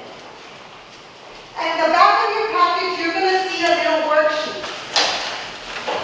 Did anyone ever complete a map list? You guys remember those little pamphlets that it's filling them out? And I used to be ooh. I would get them wrong all the time, but I love filling things in and making things funny. But we created this because we want to make sure that we are being intentional with our next steps, right? It would be irresponsible for us to go back to the shop floor tomorrow or to engage the people that we're organizing with without having a plan, without thinking about what am I going to do, without thinking through a structure, without thinking through a social map of who am I going to target first and why, and what is my draft going to be and why, right? And what I'm going to say and do and everything. And so we created a little magnet style worksheet that we're going to hopefully fill out together. You're going to fill it out individually in your tables. But the idea is that this first training, and you guys have probably participated in others, is not everything you need to know. And some of this stuff we're going to learn as we're in the real world, but there's probably going to be other bits and pieces we're going to have to learn before we get out there and do the thing. Important when we identify, when we name a person, right? When we start with Connie, a specific versus the folks that I think would be interested, we're already one step forward. So thank you. I will pass it on to Dylan.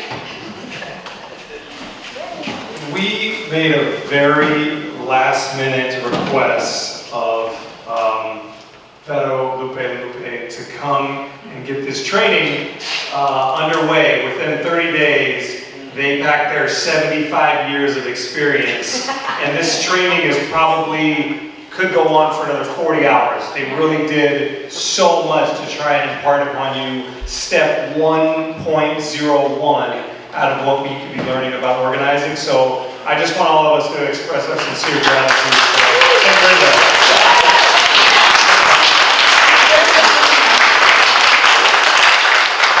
Any last minute comments from our wonderful team? I want to thank the Labor Center, the Labor Council's staff, Dylan, all the staff that, you pulled all this together. Thank you so much. And it's been, to all of you, thank you. It's been such a teaching moment for us as well, meeting you all and feeling just so inspired. I think I can speak for all of my co-facilitators, feeling so inspired by all of you and, volunteering your time to be here today and everything that you absorbed, and just really impressed and inspired by all of you. Thank you, everyone.